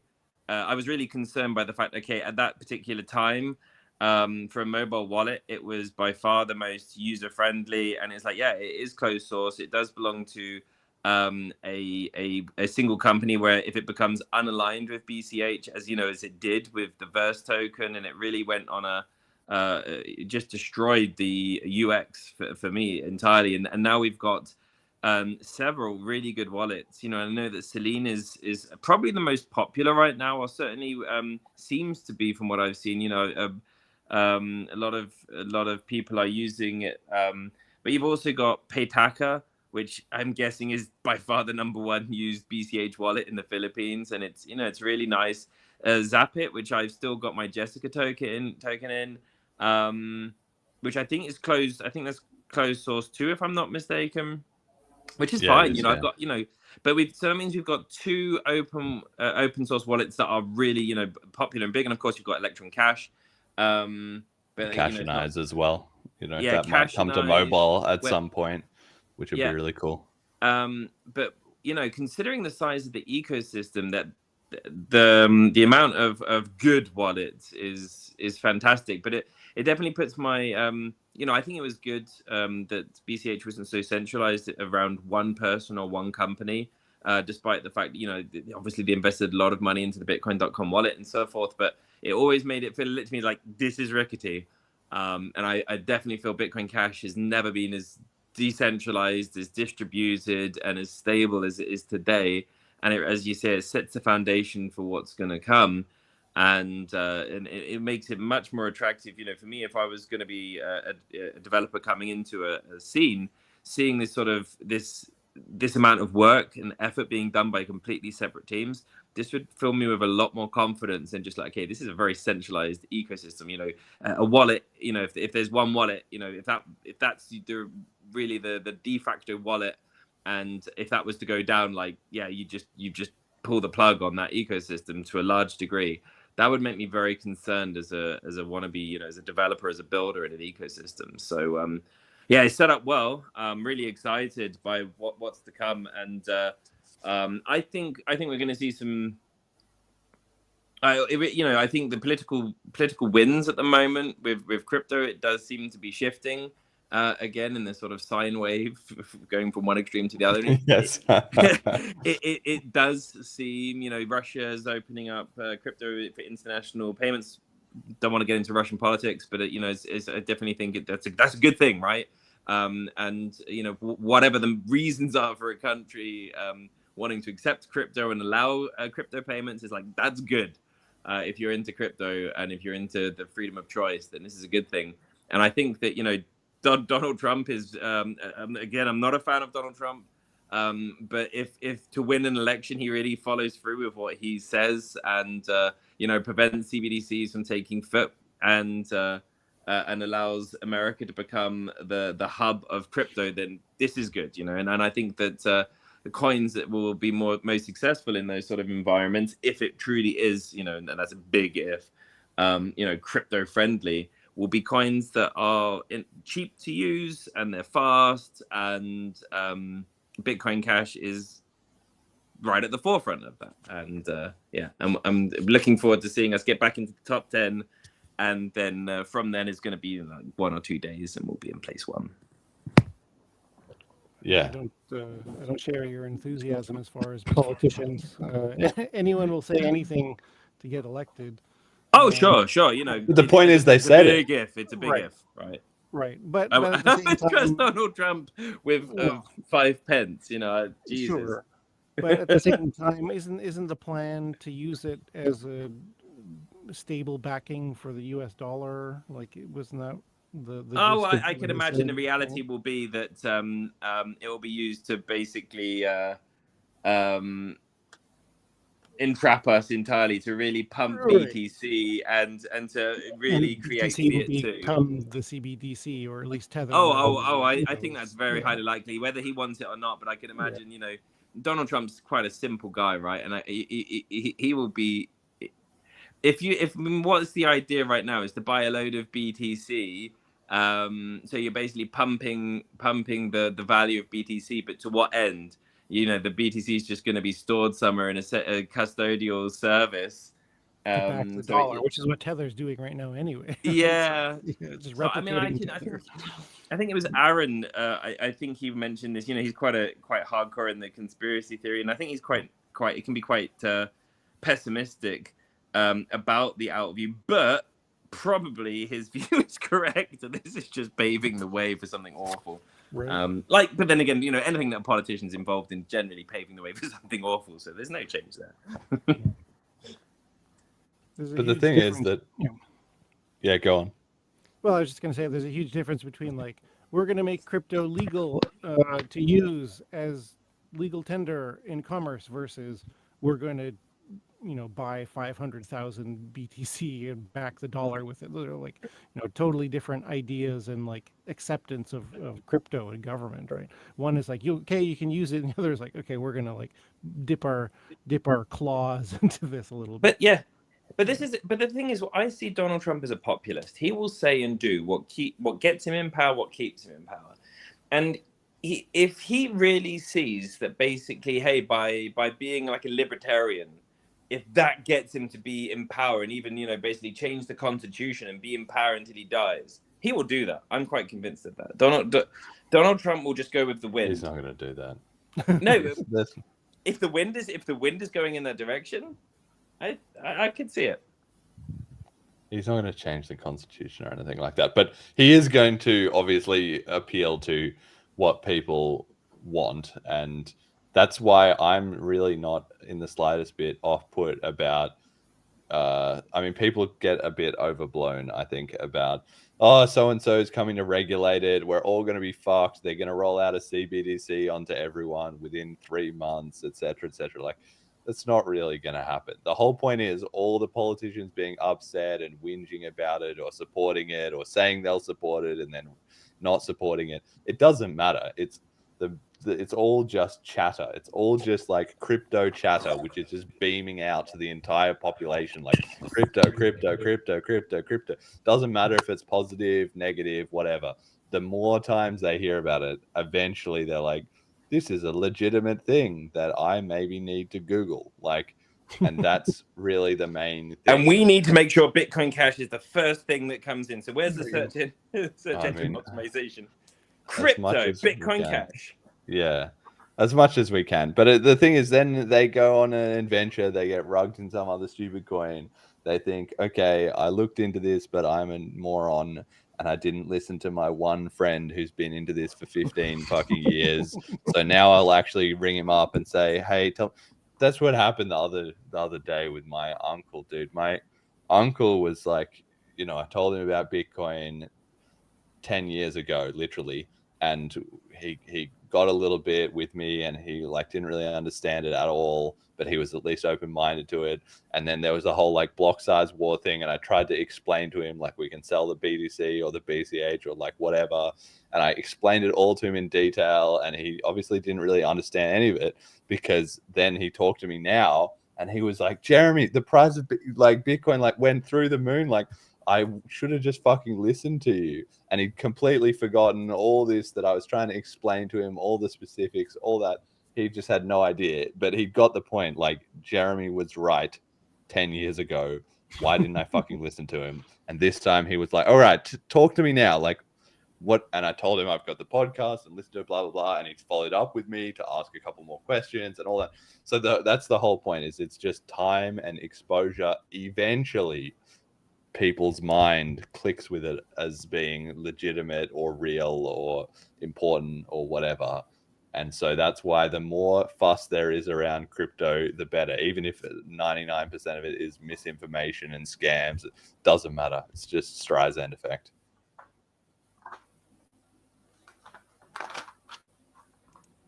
think we all have one of those stories about 10 years ago, someone not listening to us and then coming back later and being like, okay, I should have listened to you. What now? And then you tell them it all then, and then they're like, great, I'm going to go buy some Ethereum. And you're like, no! That's exactly what happened. Another one of my friends did. I told him, I explained all this, blah, blah, blah, everything. And then he was like, yeah, I really want Ethereum. And I was like, okay. And so then he went off, he bought some Ethereum or something. And then he sent me a message about 4 months later being like, dude, I want to sell some of this Ethereum and buy a new gaming computer. It says it's going to cost me $50 for a fucking transaction. And I was like, yes, this is exactly, I explained this to you in detail and you did not, you just wanted Ethereum. So went and got Ethereum and then later on realized you were a fucking moron. But all right. Anyway. Yeah, it was funny that Joel was writing the other day that, the Bitcoin BTC was actually kind of usable recently. He was at the Pork Fest, and the fees were just around a buck or for a transaction, so it's perfectly usable for buying a coffee or something. It's like, okay, maybe this is like for the most hardcore autistic libertarian, this is okay, but the 99.99% of the world's population, and we can put a lot more decimals onto that, they're not going to spend a fucking euro or a buck the transaction fee to buy a cup of coffee. That's crazy. So basically, so whether it's 50 euros, whether it's €1, I mean, basically, if onboarding the next load of people, the next billion people, it better be basically comparable to the fees you buy in a bank. So if you're spending like 5 cents per transaction, I think that's fine, I reckon. But yeah, a buck per transaction, if that's considered good. Whew. I paid a lot more than that transferring my BTC. But that's why I'm here. A friend of mine just told me the other day that he spent $18 on a BTC transaction. And this was within the last month. I don't remember exactly when it was, but he's like, is this normal? I was like, well, sort of. That's pretty cheap. Like, well, you found a good time to make a transaction. Well done. Yeah. And that was just one UTXO probably. Just imagine, you're trying to spend your dust, Jesus is only $100 bucks on all these UTXOs. It's like, wow, only just barely usable. Yeah, it's good. Yeah, but that's the guys who are into it, you know, other than the ones who are that you talk to in the Telegram group, and they're like saying to people like, "Oh, and remember to consolidate your UTXOs and do this and do that." Like, you think we're having a hard time onboarding people? Like, imagine how fucking difficult it is for them, where they have to tell them the full history of how to run your own node, and then how to uninstall that and install Lightning instead, and then that's a custodian. So then you're trying to tell them, not your keys, not your coins, but here's a custodian, and they're thinking, what the fuck are you talking about? And then it's like, what about your UTXOs? This is a really good point, though. Do you know? And this is one of the questions I asked. It was on Twitter recently. It's basically I'm really delving. I'm working now really closely with a really top chief marketing officer. I'm reading quite a lot of books about marketing. It's basically, and this is really hard to accept. You know, for many Bitcoin Cashers, also for myself in the past, like, it's got to be the best. It's got to be like technically the best. But BTC is actually really smart. They got the marketing really good because they got it into at least two categories that I can think of. So you got the money goes up, right? The value, the numbers go up, and so you know, just buy it and hold it in the exchange. You know, hodl. So they had that side. But do you know what's really missing? And Bitcoin Cash never gave this the I don't think it gave the credibility or the cred that it deserved. Is they got the tech guys, the technophiles, because Lightning Network is ridiculously technical, and you know, to basically be part of this ecosystem, it's really geeky, it's really technical, it's shit, right? It's absolutely shit. I'm not arguing that, but it gets those people that like tinkering, and Bitcoin Cash is already going for the world market. Like, basically, we want to make it so it's easy and effortless for everyone. It's like, yeah, that's a great target. But you can't say that's a target audience. It's too big. It's not focused. What is the target audience? And so I think there's definitely still something to be learned there. So maybe it would be good to get Lightning Network on the BCH, not for it to be successful, but just for it to be really shitty and horrible and technical, just to try and encourage those technical guys. Like, hey, come on, guys! Like, we've got that same shit, complicated crap as well, and making sure, like, you have to have like the perfect setup for it to work. Otherwise, it breaks, and you have to be continuously tinkering and stuff. You know. Well, I don't think we need that.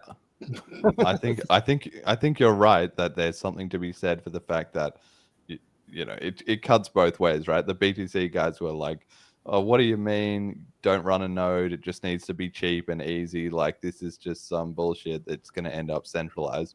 And then the corresponding cope on the BCH side was like, nobody needs to run a node. Like, all node runners are these morons, blah, blah, blah. But there was actually like thousands of these super passionate, you know, Bitcoiners running their nodes that were like, no, I run a node, blah, blah, blah. I want to run my node. So anyway, they got that side of it.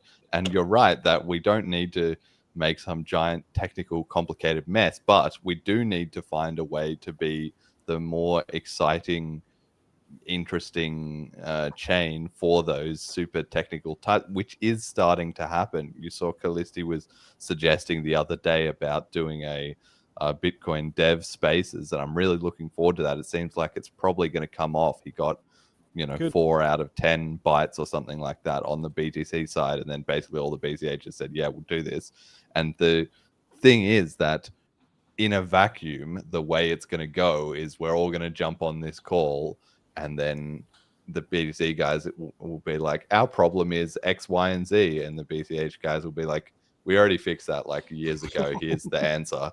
And then the BTC guys will be like, oh, we can't do that, but because that's we got and so we're not gonna we're gonna have to try and, you know, ameliorate it a bit so that it's not doesn't go down exactly like that, and instead more be like try and work with them, you know, on thinking about what could be a solution. But basically in any kind of dialogue, what's going to come out of it is like, wait, BCH has all this interesting stuff that I can go and play and tinker with right now, or I can keep complaining on Twitter with whoever, and which we've been doing for like 3 years and got nowhere.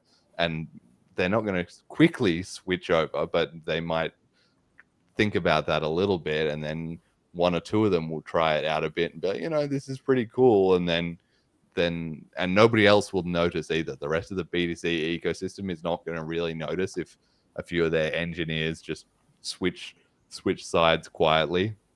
at least in their own minds. They're not going to be making big announcements about it, but they're just quietly going to be tinkering over here, and then suddenly the technical rot and the decay in the products and services on the B2C side, such as they are, is going to just accelerate without anybody really knowing what's going on. It'll be because all the engineers will have started giving up, and then they'll start saying, fuck, why can't we just have this? Why can't we have this? Why can't we have this?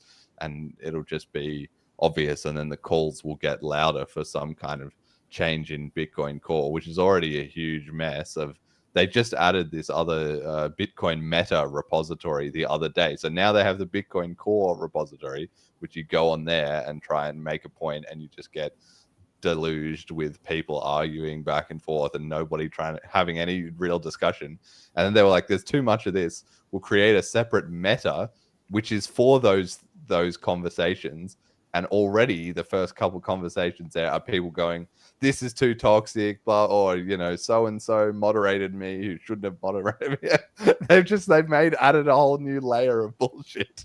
So the engineers are eventually going to figure this out and be like, wait, I can just use what works, or I can get in this huge morass of bullcrap all day. And partly some of them like that, which is why they're still there.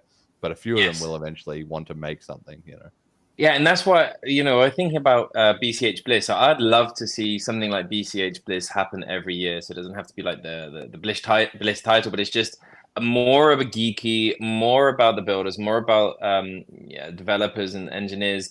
So that there's, because what I think is with conferences like that, that's where you get like those people, and then they get interested and they get passionate. And by meeting people in real life, this has so much more impact than online, and they go off then and do their projects and network with the people they met at those conferences. And I really would love to see that sort of like my dream format. I think this year was really good. It's sort of having that yearly technical close knit or close just close contact conference, and then the sort of hopefully at some point the spectacle where loads of people, much louder, much more more brash, more fun oriented, but never to lose that sort of because I thought BCH Bliss was great, and that is the kind of conference that gets all of those people, and those are the the builders, the tinkerers, the developers. They're the ones that build that app you were talking about, that killer app that just explodes the ecosystem, that generates huge amounts of value and wealth for BCH, for themselves, and if it's a good app, actually for the world. So I'd love to see some more BCH Bliss, please. Was anyone sprayed with champagne at Bliss? No. Yeah, this is for the Argentina one, I'm guessing. The champagne spraying will be there. Okay. Yeah, we'll keep the champagne spraying away from the cozy, calmer BCH Bliss events. I reckon that's and open laptops. Yeah, exactly. Yeah. Hey, it was great catching up with you guys, and happy BCH Day. And I'm gonna go to bed now because I need more sleep than UCL. 5 hours. I'm dead. Right. I need 8 hours, and now I'm gonna get about 6. So that's pretty bad. It's great catching up, and thank you very much for hosting this and doing all your great work, and also to you, Jeremy. Really appreciate it. And remember, be positive, be awesome. Everyone in this community is important, and BCH has got a great future. So if you're listening and you haven't bought any BCH today, get your wallet out, spend some money, get rid of your awful fiat, get some BCH, and don't forget to donate to this wonderful living, breathing cat. Everyone needs a little bit.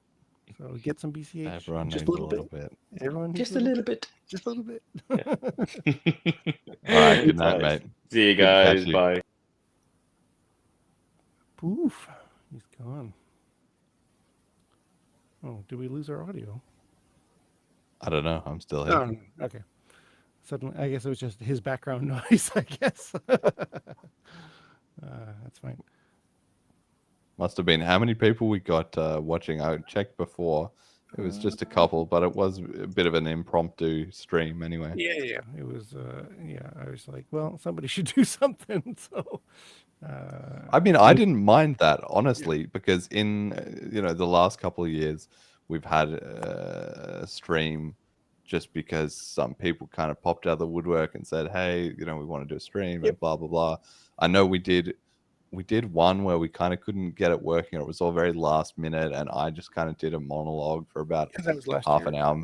That was last year, right? And then the year before that, we had a bit more of an organized one, I think, with Mini Satoshi and maybe a couple of other people, which was kind of good. But on the other hand, the fact that there wasn't a big push for that or whatever this year, I honestly didn't mind it, because you might think at a service level, oh, well, that means we're going in the wrong direction if we're not doing these, different regular streams and all that sort of stuff. But I just thought, like, it's just because everybody's already busy. Everybody's already got enough going on that we don't need to have, like, yay, another year, like, stream necessarily, right? It's not, there's already people working on projects. There's already news coming out every single day. There's already people busy in all the Telegram groups, it's like, we don't need to manufacture an occasion because there's already things just going on all the time. Yep, I totally agree. I don't know. I thought about it, and then I was like, well, why not? Why not? So, this has been good. I'm glad that, especially to catch Fiendish and you, that's really great. But I'm just saying, I don't see it as, like, I would be worried if we had less going on and less streams. But the fact is, we've got more going on. So some of the sort of peripheral, like, once you ramp up the important things, a lot of the stuff that's like less, like, nobody really found the time to do it, starts to kind of drop off a bit to the side. And stuff like organize, a big stream 3 weeks out and trying to promote it and trying to get people interested, like, it just didn't happen because everybody's already too busy with stuff that matters more, basically. Well, it's like everything, it just needs an owner, right? So if I it totally slipped my mind, like, I think White Paper Day and Pizza Day and BCH Day, There's a lot of them. Yeah, it doesn't seem as important to me, because it's like, well, we go back all the way to Genesis, so that's when we started, right? The fork is, of course, an important day, but it's like, it's not as important to me as, like, the creation. So yeah, if I had thought about it, weeks ago, I probably would have planned something, but it wasn't until, I don't know, somebody mentioned something on Telegram like a couple days ago. I was like, oh shit, yeah, that's right. BCH Day is coming up. But yeah, I wasn't even sure I was going to do it. And then I guess yesterday, I was like, well, let's see if I can get this VDO.ninja thing working, and if it's relatively simple, well, then I'll give it a shot. And yeah, it works fine. So there we go. Yeah. Free open source software, right? Is that what you guys are using? Yes. Yeah. It's good, actually. I think Jet really likes it. We did Zoom for obviously a long time, but I think, he seems to have a few extra controls and whatnot on this one. So that's what we use. I mean, I don't know. I just joined the link. Well, if you're going to it's going to be .ninja, right? So I've got enough stuff on my brain to worry about without the technical details of how the stream works. Really, can't do it all. It's a big mess. Always. It's a big mess. You got, I got to link this to this, and needs this code, and the bit rate's wrong, and exactly. Yeah. I don't know. What's your thinking in terms of the next couple of years of BCH? What are you looking for the community to add or improve on, or any trends that you're noticing coming up? Well, despite some of the salt I've been reading recently on Twitter, I sort of agree. All of this stuff as far as improvements is great, but at the same time, it's like, it's not going to matter in 5 years if there isn't a bunch of stuff being developed on top of it. So I definitely, obviously want more people to be building stuff that's useful and improves people's lives, right? Or provides entertainment, or just provides more utility, or whatever the case be. More of the more, and it's easy to say I want, every month or so someone pops into BCH channel and is like, we need a game that is like Fortnite but uses BCH, or something like that. It's like, Yeah. that's The fantastic. Minecraft Yeah. server that's a classic too. Well, that's Literally every fucking 3 months, somebody's like, "What if we had Minecraft, but you had an in-game economy with BCH?" And it's like, it's been done about 4 times, and every time Minecraft fucking shuts it down as like Yeah. gambling or something. Yeah, so something like that, or a private server or whatever. Dating myself quite a lot here. Like when Ultima Online was a thing, people got the server code somehow, and then they started making their own private shards, their own private servers, and so Ultima Online became this like fractured thing beyond just the official game, and it was like this sort of renaissance, because then people could make their own new rules and stuff, and it was really, really cool. At least it was to me back in the day. But yeah, there's the potential for that, as long as you don't mind perhaps breaking some terms of service and running your server in Sweden or something. Then the long arm of the law won't chase you down, and you could have your own Minecraft. But there's that's one thing.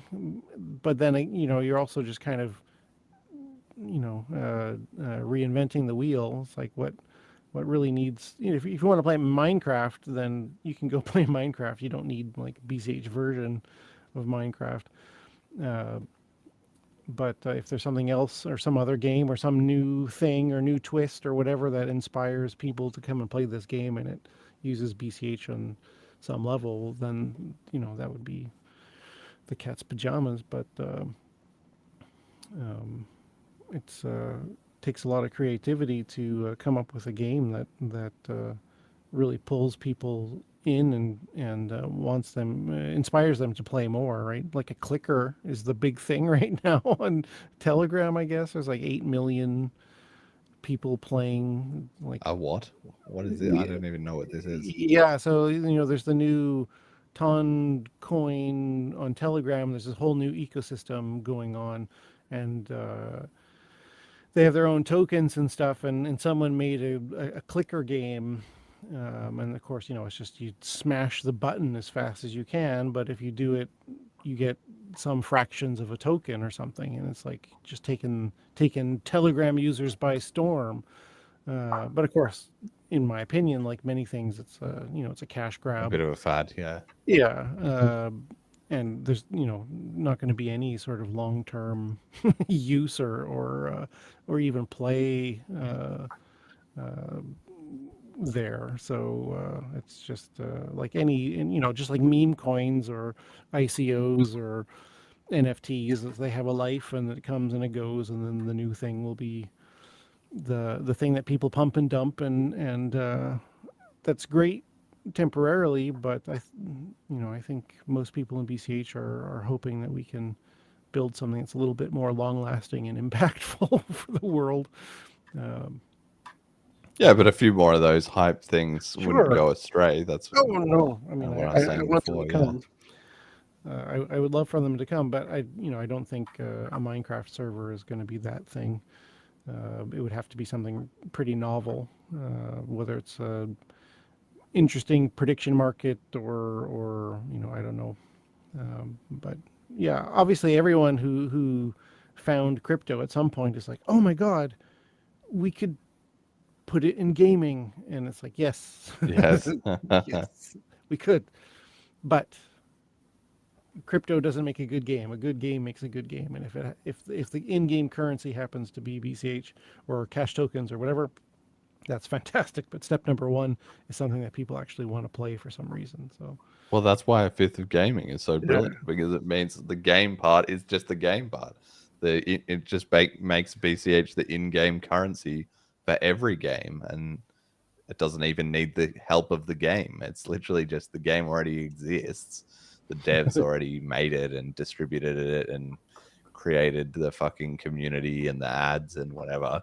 And A Fifth of Gaming is just like, right, and now if you want to play this for BCH, you can play it for money. Boom, that's crypto, and that's something no other coin has or will be able to copy, especially as it starts to get rolling. Like, those stats are amazing. They've got that the stats site that David released, and watching that, like, July was like down a little bit on a couple metrics and then up a bit on a couple metrics, and it'll go in waves. You know, there'll be a month where suddenly a bunch of people talk to their friends to play it and it just kicks up a little bit. But once it becomes the trending thing, if he can just get one Twitch streamer with 4,000 viewers or something to try it out or something, then it'll just happen one day when the rest of us are worried about something completely different, and then suddenly all the BCH groups and stuff will just be flooded with people like, hey, I just tried out this from A Fifth of Gaming and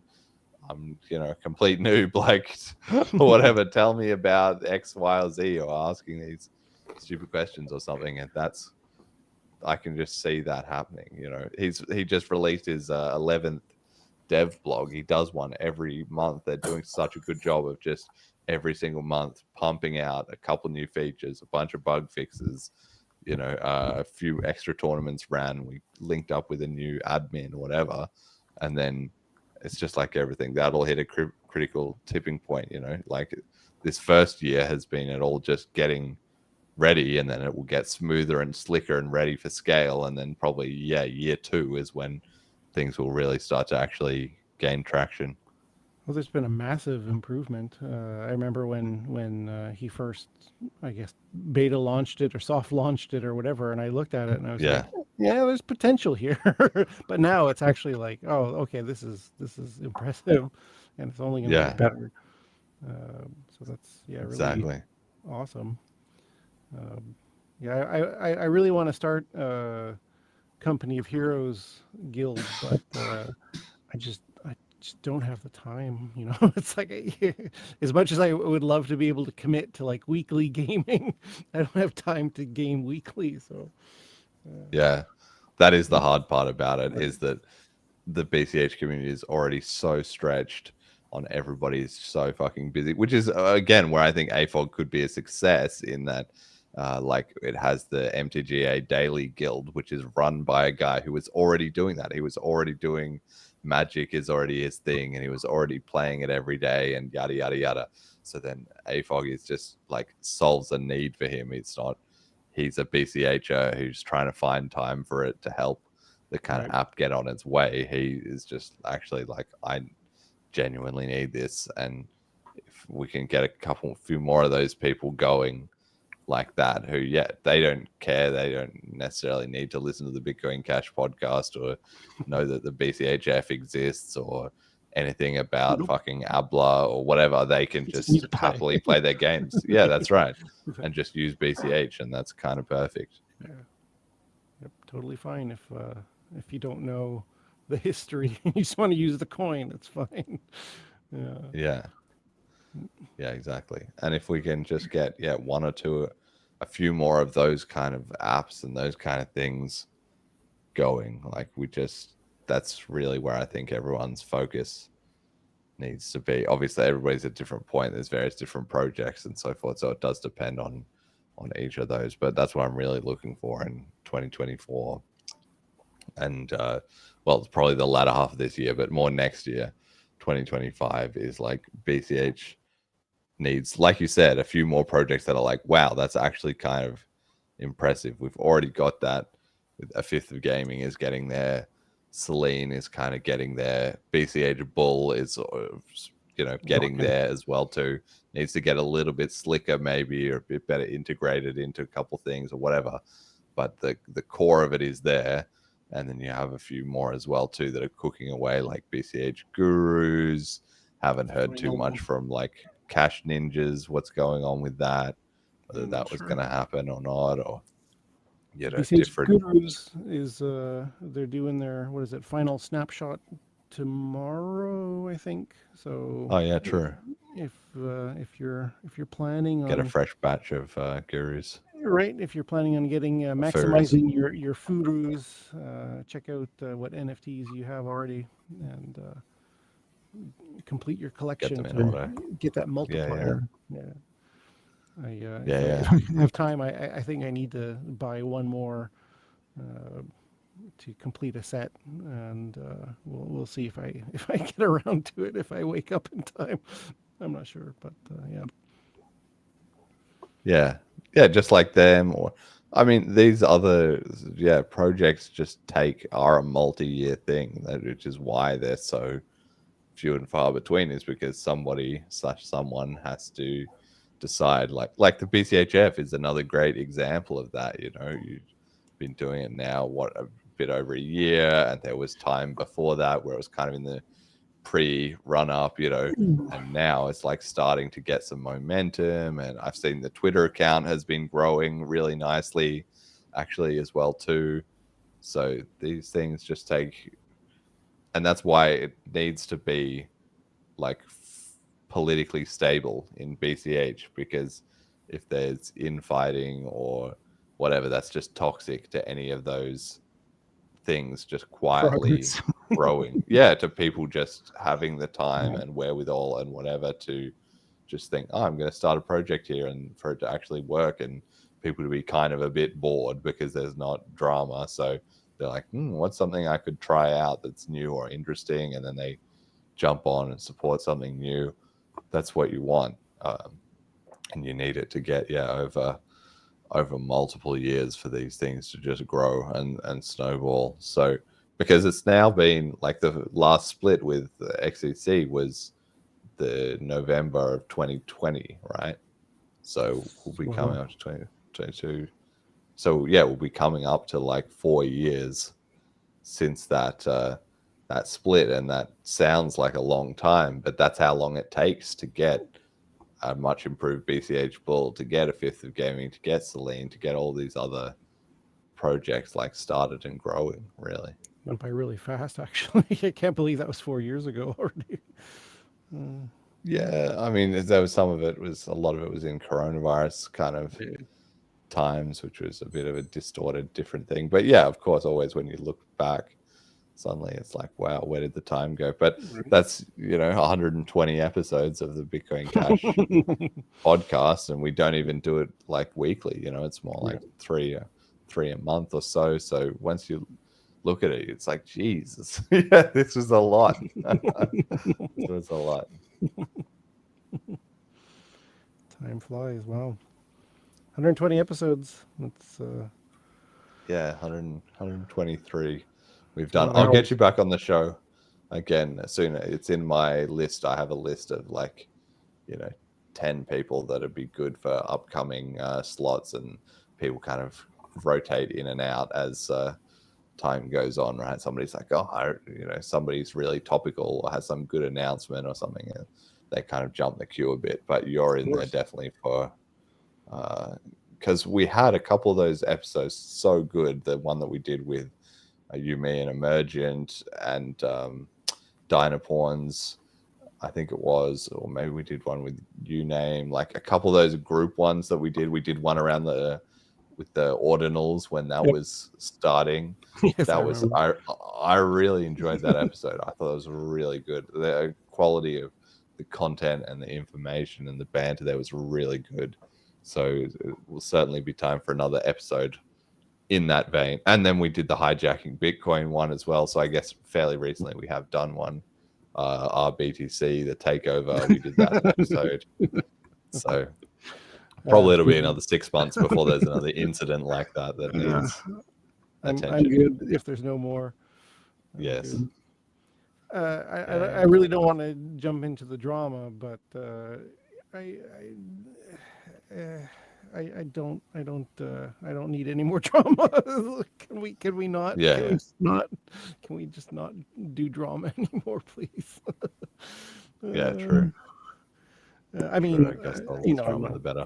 You're right. It's just such a time suck, and everyone has more important things to do, and if you don't like what I do or what Jeremy does, then don't support it.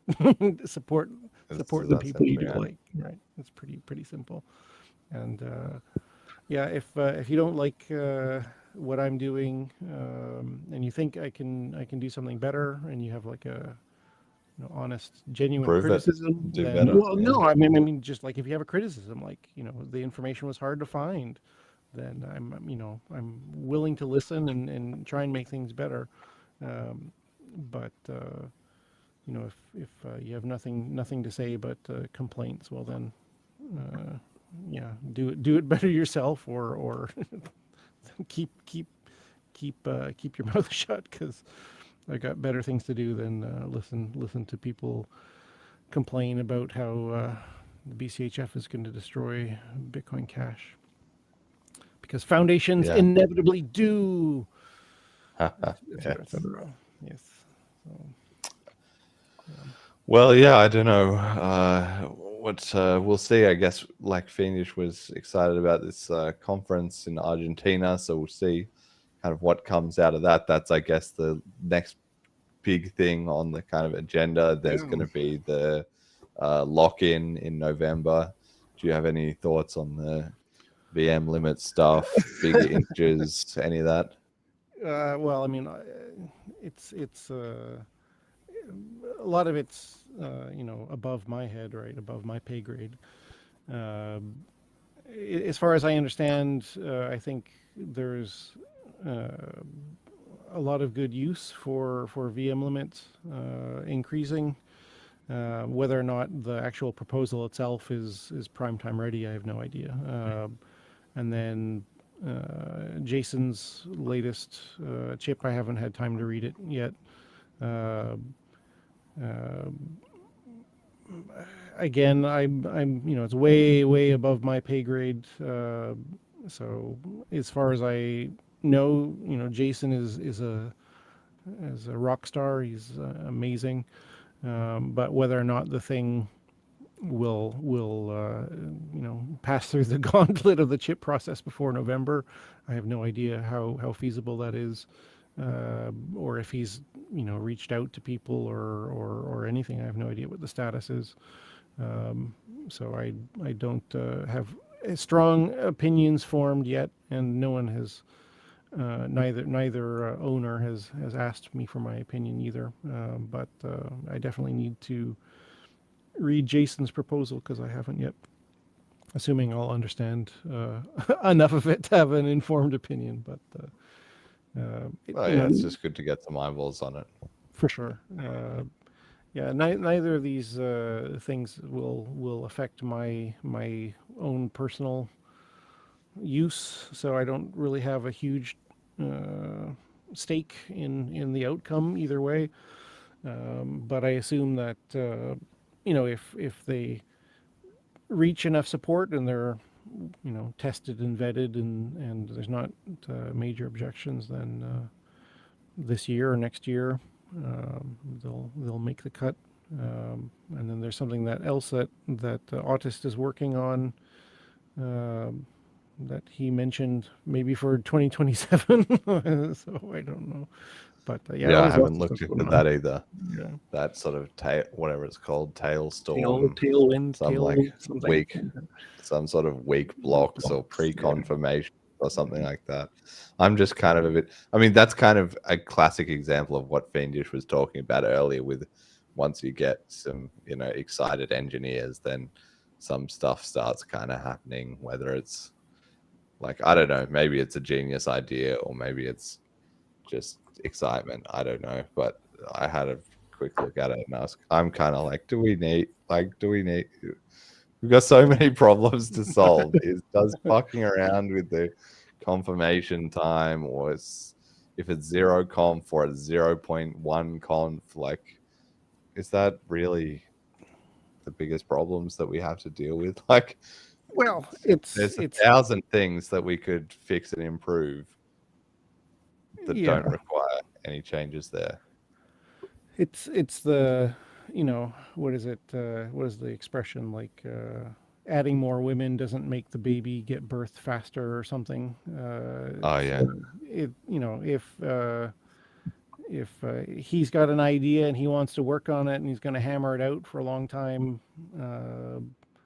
that's his choice to do whatever he wants that he enjoys that makes him happy, and it pushes us forward one way or another. You can't necessarily have him, spending his time working on gurus or other stuff that he doesn't want to be doing it. So you just got to kind of go with it. But if there's more practical pressing concerns for something that really needs to be taken care of, I don't know what that is. Obviously I would prefer people to spend their time working on something that's incredibly important versus must-haves versus nice-haves. But that's out of my league.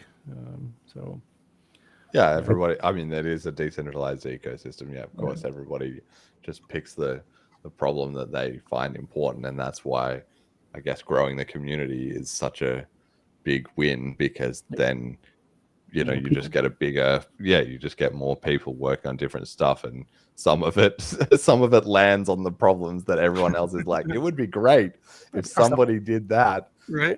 So you just attack it with mathematics, and if you give enough statistical noise in there, eventually somebody goes, I'm going to be the one who's going to fix that problem. So yeah, I think there's certainly an element of that, and just monkeys on a typewriter.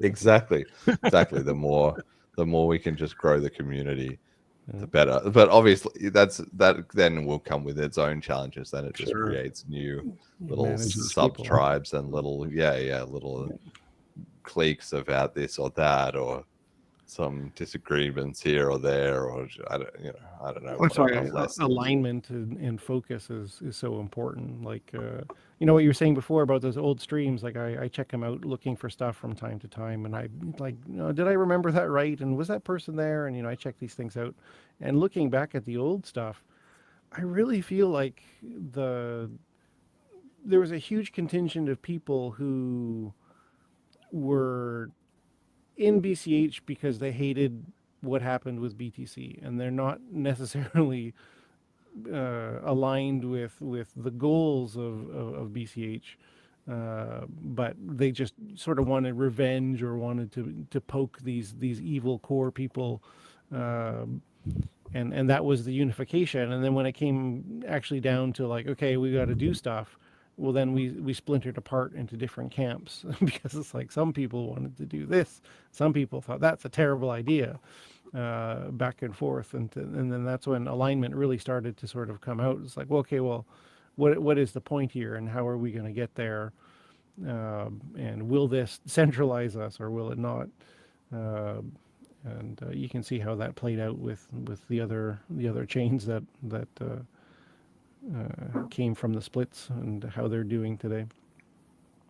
Yeah, well, I think, and it's sort of interesting, because I think there's that duality that we need to kind of preserve in the community's mind and in the discussion and so forth. Is I don't always want to be bringing up, rehashing the past or, whatever, because that's not helpful. If that's all you're doing is looking backwards, it's like there should be new and interesting stuff happening today, and what are we going to in the future? But at the same time, it is always kind of actually a bit perennially relevant to look back at what it is, because the more distance you have from it, sometimes you can see things more clearly with more context, and also there's been more time in between for those alternative paths to kind of play out, And it's like watching this Hash Wars stream. It's so interesting because that was now 6 years ago.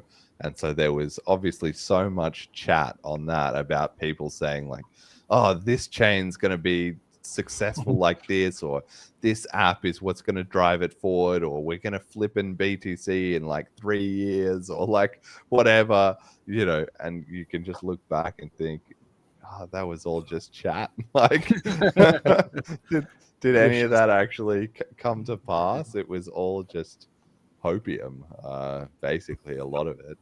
And that's fine. I mean, maybe we're doing the same thing here, but I don't think we are. When I go back, I watch sometimes some of the older podcast episodes and stuff. Usually you know, like the stuff that I was saying 2 years ago was like, okay, guys, the tooling is going to get a bit better. We're going to ship a couple more protocol upgrades, and there'll be maybe like a little bit better wallets, and also a few projects will start emerging. And that's basically what's happened. I don't think, you know, I wasn't promising the moon that there would be, you know, huge $1 million flippening and like Bitcoin, you know, price would go through the roof, and all this, you know, the ecosystem would just be taking over and la da da. Like, I didn't really say that, and so I don't know, maybe I'm not being ambitious enough. Maybe I need to start adding some hype. But these things are just, you know, slow march to a tipping point, and then after we get to the tipping point, suddenly it'll be like, wow, we're there. Even in the same way that I'm sure if we could go back 2 years, and with the wallets and the size of the community that we have now, and with the multiple conferences and all that, it would be like, wow, geez, we're not doing too bad, I think. Yeah, I don't have a lot of complaints other than the constant complaint, which is, you know, more people, right? More people means more projects, means more people in the economy, means more people buying, means number goes up, means more utility, right? So what we have, I think, is fantastic, and I think the people that we have are great and are working really hard. But of course, we need more. We want more. We need more, and hopefully, we'll get more. And you know, I'm constantly thinking about, like, okay, how can we inspire more people to come and join us? And you know, there's going to be people who are philosophically aligned because they believe in open source software and freedom and liberty and changing the world and all these things. And then, of course, the vast majority of people on Earth just want something that's easy and maybe makes them a profit and maybe adds entertainment to their life. So there's all of these different angles to attack all these different groups of people. And it's great that we have people who are working on a lot of these different angles. So yeah, I just obviously I want it to happen faster and get more people, and becomes a self-fulfilling prophecy, because you get more people and they have more ideas and more projects, and then they get more people and they have ideas, and et cetera, et cetera. So let's do it. But that was also something that I really noticed watching these Hash Wars streams. All these different people were coming in from all these different like companies and different with BCH t-shirts and blah blah blah. Like, some of them I kind of knew and I'd seen them sort of fade out. Some of them I'm like, I don't even know who you are or what you were doing in the scene at the time. But obviously at the time you were pretty involved with what was going on. But now I've never heard of you, whether maybe you're just quietly sitting in the Telegram groups, or whether you just, I don't know, you're into the NBA now instead of BCH or whatever. And I was looking at that thinking, like, there was a lot of different talent and ideas and things going on here. Is this a market that we should be trying to sort of track down, or kind of get the word out to those people and get them to come back? Or would that just be, one, kind of a losing strategy, because if those people lost interest, they lost interest for a reason, and two, if they would then just bring back a lot of those same outdated ideas or mindsets, or they'd want it to be like how it was rather than how it is, you know? So I was kind of thinking about that. I was not sure whether there's a really, you know, there's like a proven pool of passionate, interested people who already mostly get the concept and so forth, and if they all suddenly showed up again, it would be like a huge surge in the community in terms of activity and energy and all that. But on the other hand, would that just be like, I sort of feel maybe we're better off with striking fresh ground. You know, I've been really glad seeing, like, Steve Thurmond is a perfect example. Shout out to him if he listens, you know, that he got interested in BCH and he already had some background with Bitcoin a bit, and then he was at Bliss and he made some content about that, and then now he went to the BTC community and the conference, and he did some stuff around that, and he's been really quite involved in a lot of what's going on. we need just like 100 more of him, basically. Different people who are like really able to get into it and start proactively contributing back to the scene. Yeah, of course it's going to be case by case. I think a lot of people, especially around the last split, Bitcoin Cash was in the middle of a war, and is it going to survive? And then also the world is literally falling apart, and I can't leave my house, and I have much bigger things to think about than this science project. So yeah, I think now we're starting to see a few people come back who were really interested and passionate about BCH, but life just kicked them in the ass. And now that things have settled down more or less, that they have the free time and bandwidth to dip their toes back in. And so yeah, I think it's awesome that those people come back, but. If now that Craig Wright is legally proven that he's not Satoshi, and there's all of those people who believed he was Satoshi or the Messiah or both, and now they feel homeless and they want to come back to comfortable BCH. Well, it's like it's like all things. We're decentralized, so you can use BCH as much as you want. But if you want to be taken seriously, you've got to put proof of work in. And it doesn't matter how amazing your ideas are. If nobody knows who you are, they're going to be a bit skeptical at first, even if you re-roll. And this goes out to people in the BTC crowd as well. If you want to dip your toes in BCH, re-roll, make a new account. You can be a cat, you can be a dog, you can be a monkey, you can be a robot. It doesn't matter, whatever your avatar is. You're more than welcome to come here, but the people who are taken seriously have a lot of proof of work behind them. If you look at the stuff that is being proposed as chips right now, this comes from people who've put in a lot of effort, and they're known for that effort. So your brilliance might not be recognized instantly. So please have a little bit of patience, because we value proof of work very much. So keep that in mind. I don't remember where I was going to go, but I'm going to. Well, it's because it's been proven to work. Yeah. That's the whole point, is that there was, all these splits and all this drama, and people who were, got distracted by their life for different reasons, and that's fine. That's not any knock against them. Like, not everybody can be on the BCH grind 24/7. Like, I have been recently, but there was a period before that where I was much less involved with what was going on and just kind of keeping an eye on it. And it's decentralized. That's the whole point. Somebody is always on like full-time BCH grind, and some other people are kind of like, dealing with some other aspect of their life. And yep.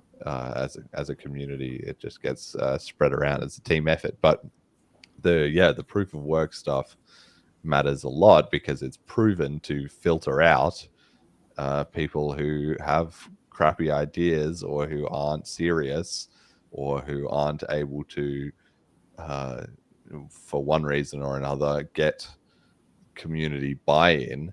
Which, like, it's better for us to have whatever they are, false negatives, than false positives. Like, if we miss out on one or two great ideas because so and so had a brilliant idea but couldn't get it over the line, versus we put in one or two really shitty ideas, like, that's going to be a fucking disaster. So it's more important that we keep the crap ideas out than it is that we put more stuff in, because a lot of, most of what's there is already working and fine. Like, obviously it can be improved and upgraded, but the first rule is let's not screw it up.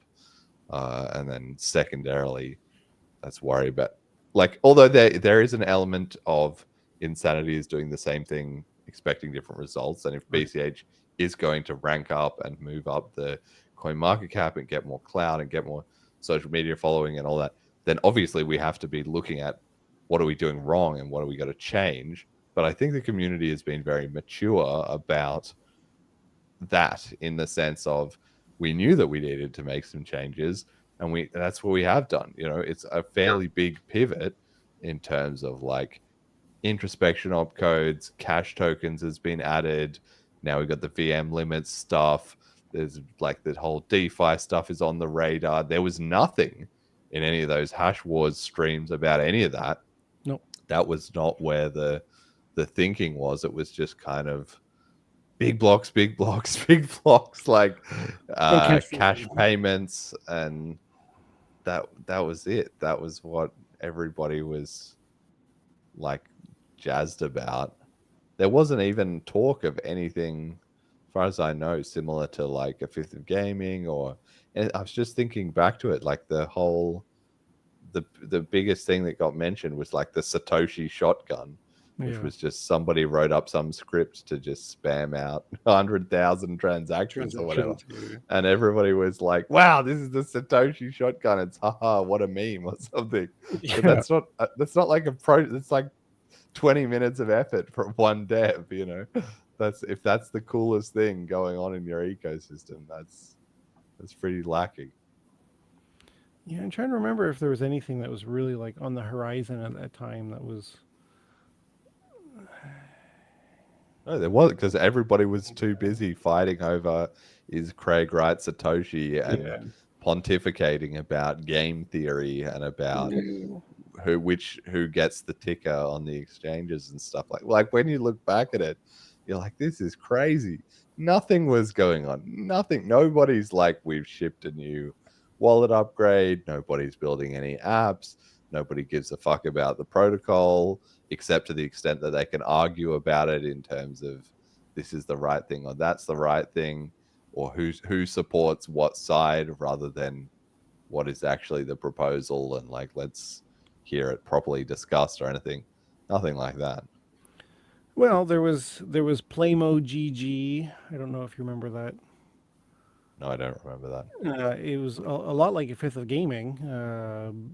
You could play games and it was tournaments, right? Link up your Nintendo Switch, and we played Rocket League and stuff like that for prize pool. Oh, okay.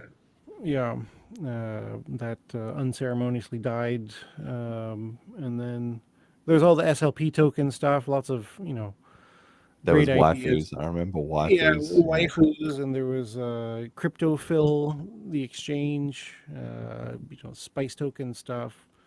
There was, Spice was a huge thing pre eCash. They had their news, and they were really pushing the whole memification of stuff. CoinSpice and Spice token. But then what happened? It just a few of them were on the eCash side, and it just fell apart a bit, or what happened? Why did these projects laugh? Well, Spice token is a different story. So the CoinSpice, the news network, started first, and then someone made Spice token as a meme token on SLP to sort of cash in on that hype, and ended up rugging Spice token, but that's a different story. But yeah, the CoinSpice themselves, it was basically run by two guys, and they were on opposite ends of the split. And so when eCash happened, I think they both just ended up checking out. I don't think either of them are involved in. It was also like DeFi summer, I guess. So NFTs on Ethereum and stuff. Money and hype, somewhere else. So I think they both just ended up just leaving the Bitcoin Cash fork side of things and just went into DeFi land with a lot of other people where there's less drama, because it's easy to not have drama when you have central planning.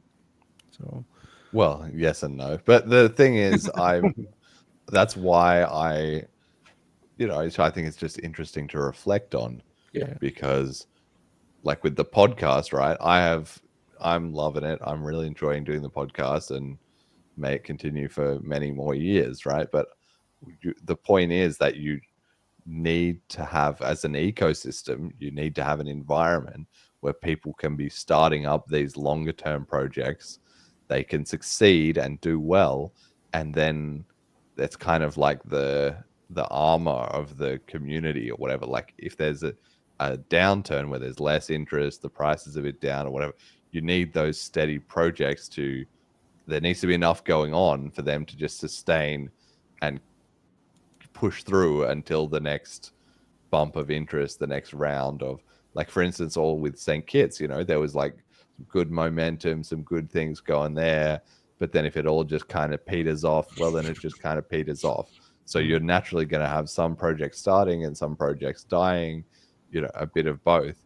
But the main thrust of the biggest chunks of what is actually important and turning over, you know, value and interest in the ecosystem has to be able to just keep pushing forward year after year after year after year after year, which I guess is where all these, you know, splits and drama turns into a big problem. And thank goodness we're not, you know, really in that era anymore. But I'm just saying, like, anything we can do to be cognizant of ways to make it easier, either for ourselves, like you and I, as sort of, you know, multi-year, long time, you know, project builders, or anyone else either getting started or who's been doing it for a while, to stay in that ecosystem. You know, we should probably reflect on that and do what we can in that regard. For sure. One complaint I hear very often from people outside of BCH is, you know, documentation. You know, they want to get in, but don't know where to start, and documentation is lacking.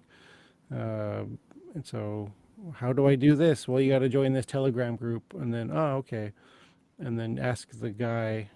Like, oh, okay, and then he'll tell you to go to a different Telegram group and ask a different guy. And like, okay, so yeah. I'm not a dev, so I can't really comment on how easy it is to develop on BCH. But obviously, there's always room for improvement everywhere. So, Yeah, if I can help facilitate that in some way, let me know, both yourself and anyone who's listening. Even if it's just like making a list of documentation that needs to get done, you know, I'm happy to compile that and post it somewhere where people can, you know, knock it out. Yeah, well, I think we have a few good Telegram groups, and I have on the podcast side, I have the code page with, you know, links to. I sent that to a couple of people who are asking recently, and there's enough of it there that they can then find their way to sort of what they're looking for. My approach with that is it's not super well curated or anything. It's just whenever anything has a fair amount of traction, I just put it there, and then, you know, let the people, the readers, can sort of find their way to what it means. But what I'm talking about is not so much developers, although that's a subcategory of this, but just the idea of, like you said, people burning out of it, because that's one thing that the BTC side have done really well, I would say. And obviously they got huge price pumps, so that helped, because if the price goes through the roof and everybody makes a lot of money, then yeah, A, everyone's happy, and B, everyone feels like it's working, and C, they can then, you know, stick around. They sort a couple other problems in their life, and they have a bit more free time and energy to worry about esoteric Bitcoin stuff, right? So, and that cycle will turn around. Like as the BCH price has gone, you know, all the people who were in at 100 are still here at 300 or 350, and you know, depends on an individual basis, but by and large, that should have lifted the pressure in, you know, 1,000 different ways, small ways, just at an individual basis. And hopefully, again, the next, if we can rank up a few more spots, that will happen again. So that's one thing that we can do, obviously indirectly, is to keep getting price pumps that then keep everyone excited and interested and moving in the right direction, and also relieves their financial burden. burden, but is there anything else we can do? Of course. Yeah, just ways to minimize burnout. Yeah.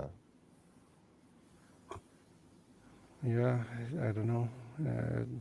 More people, more people do the stuff. No, it's more, I don't know. Like, that's true. Yeah. A bigger ecosystem would help, but I'm more talking about how it's retention, not addition. How do you keep the people who are here happy and working hard year after year? I mean, partly it's just the people who want to and have the passion and the interest and the dedication. They just self-filter themselves and end up putting in that work. But yeah, any kind of and part of it, I think, comes down to like conferences, for instance, like with Bliss and with BCH Argentina and stuff like that does a lot to help, because then if people are traveling and they're meeting up with other people in the BCH ecosystem and they're feeling like things are going in the right direction, they aren't just sitting in their room grinding on their laptop, you know, isolated from what's going on.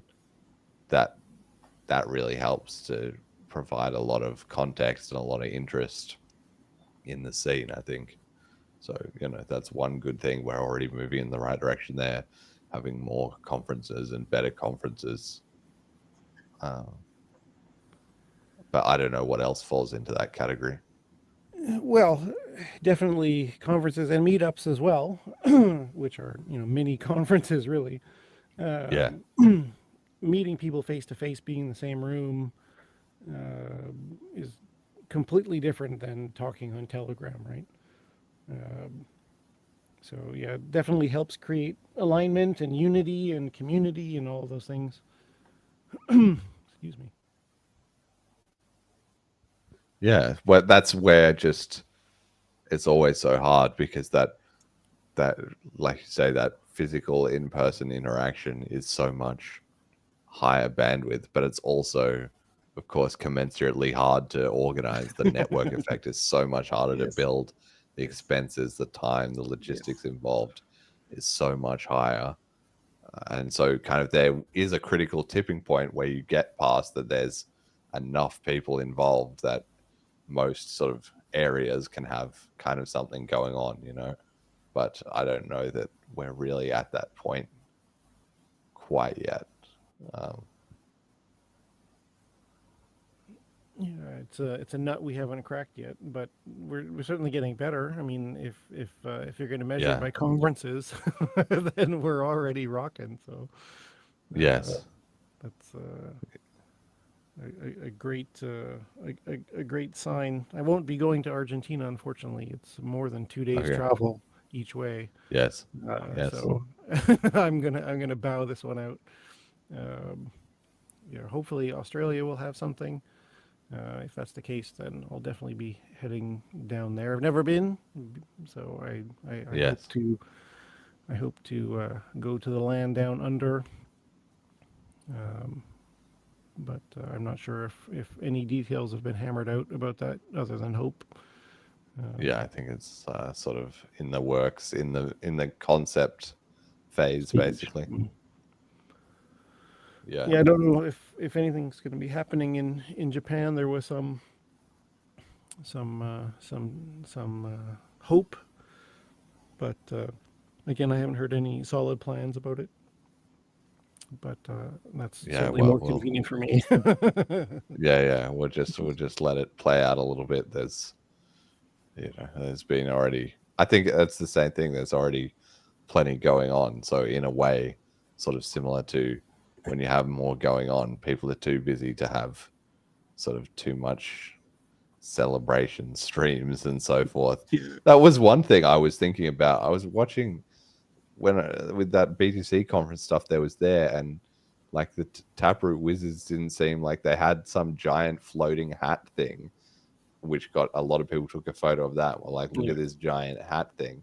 And then it seemed to me like they didn't even really do a stand or there was nothing. It was just that giant hat thing. And then I saw some video of them in a pool. They're always in a pool in their like wizard outfit for some reason. It was like somebody getting like pushed into a pool or something like was happening again. And I was kind of like, do you guys have shit to do? Like, No, what's they don't. what's It's going locked on? up. Like, where's the like, don't, I mean, I understand, people having a party, blowing off some steam, having some good time. I understand all that. And obviously you want some of that. And like at Bliss, people were like having drinks and having a laugh and all that. I get like that's an element of it.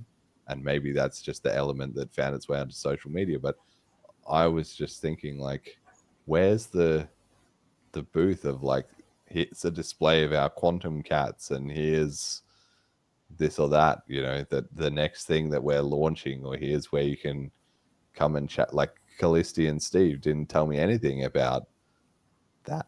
I don't know, there was just like, they've got this giant hat, which I don't know whether they had to pay the Bitcoin conference people to have it there, or where the fuck they got that from, or how much resources went into it.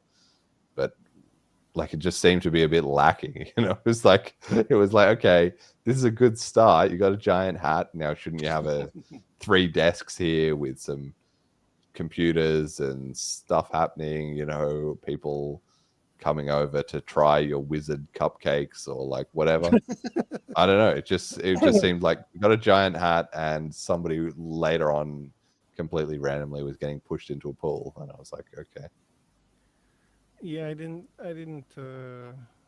watch too much stuff about the conference. Obviously, there was, by the time it was announced that Trump was coming, that basically stole the thunder of anything else that was going to be going on. That was the only thing that really got any news play, other than just people walking around. Yeah. So I don't know anything else that happened as far as like, were any bombs dropped as far as like new stuff is coming out, or I don't think so, dude. No clue. They didn't stream the open source stage at all. Oh, and like, so like they're literally, I mean, if there was, you would have people pouring through the VODs and being like, oh, here's so and so announcing this or announcing that. But they didn't have that, dude. They just had like the grifter stage of politicians and they had a couple of those sort of panels of investment talker people, who are like, Bitcoin's $1 trillion asset and like whatever. They had a couple of those. Then they had the open source stage, and I heard some vague chatter that it was kind of interesting, but yeah, I didn't see anything about any announcements, any new product releases, any new tech, any like, we fixed Lightning Network, it's all going to be good now. Nothing like that. So I don't know. Anyway, maybe that is all happening and I'm just too disconnected from it to see what's going on. But I just thought it was a bit odd, because I'm like, look, we had 45, 50 people at Bliss, and you could already see stuff coming out of that in terms of like people's, talks that were fairly technical and ideas for this and that, and new like little collaborations and projects like spinning up out of it. But then these guys have like 20,000 people. I just cannot imagine the difference from 50 people to 20,000 people. Shouldn't it just be all over the place? Like, that was happening. Like NAMM. I don't know if you've ever paid attention to any of the like music gear conferences, right? It's just like No. wall to wall people and all these new synthesizers and stuff, and it's just like you can go and try out all this stuff and everyone's hyped and it's noisy and chaotic and just looks like an amazing thing, and it's just the 1 year development of all these music gear companies, right? And you'd think that in this $1 trillion industry that there would be a bunch of like stuff other than mining machines. It's like well, that seems to be what it was. Yeah, that there was some cool mining booths, and that's about it. So I don't know, and again, I don't want to be too much criticizing them. Well, why don't we do better? It's just I'm trying to figure out their direction. How can we sort of avoid falling into that trap, and or how do we create more of those? Because I think the signal is when you have people, starting up all these different projects and doing demos and selling merch, and creative different things are involved, and people go and they connect in all these surprising ways and get excited about new projects and all that stuff. Like, it's so much easier said than done, basically. But that's what you want to be seeing, and I thought we did see a bit of that at Bliss, and I was really happy for that. But we need to kind of find ways to do that at a larger scale, essentially. Well, that just, again, comes with more people that have more projects. Yes. And stuff, right? So, Yes, true. But yeah, the vibe is totally different. It's people who are really excited about the stuff that they're building, and the possibilities. It really reminded me of like early Bitcoin days where, alpaca socks, right? It's like, Yes. people were so Cauldron stoked. socks. Cauldron socks, right? People were just like so stoked that people were doing real life stuff with this new technology that had so much potential, and I really feel like at Bliss it was the same sort of vibe, and at other crypto events that I've been to, it's not that same vibe. It's not about making the world a better place or innovating with this new technology that allows you to do some new thing in a new way. It's like you can get more money, and then you can hold your money in this hardware wallet, and then there's a big hat. So, like, Yeah. so I don't know. I think we're headed in the right direction. I think we have good momentum.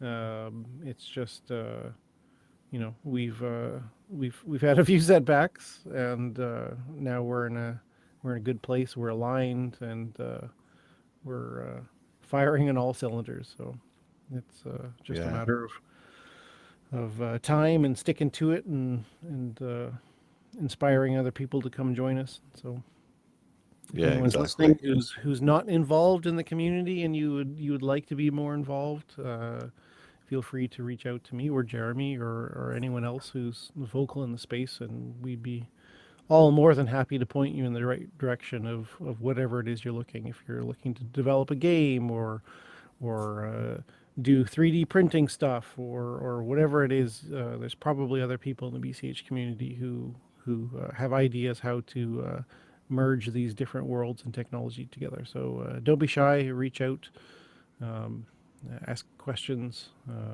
join the chat. Yeah, I'm gonna have to wrap it up there, and Me too. bounce in a second. I'm getting pretty tired.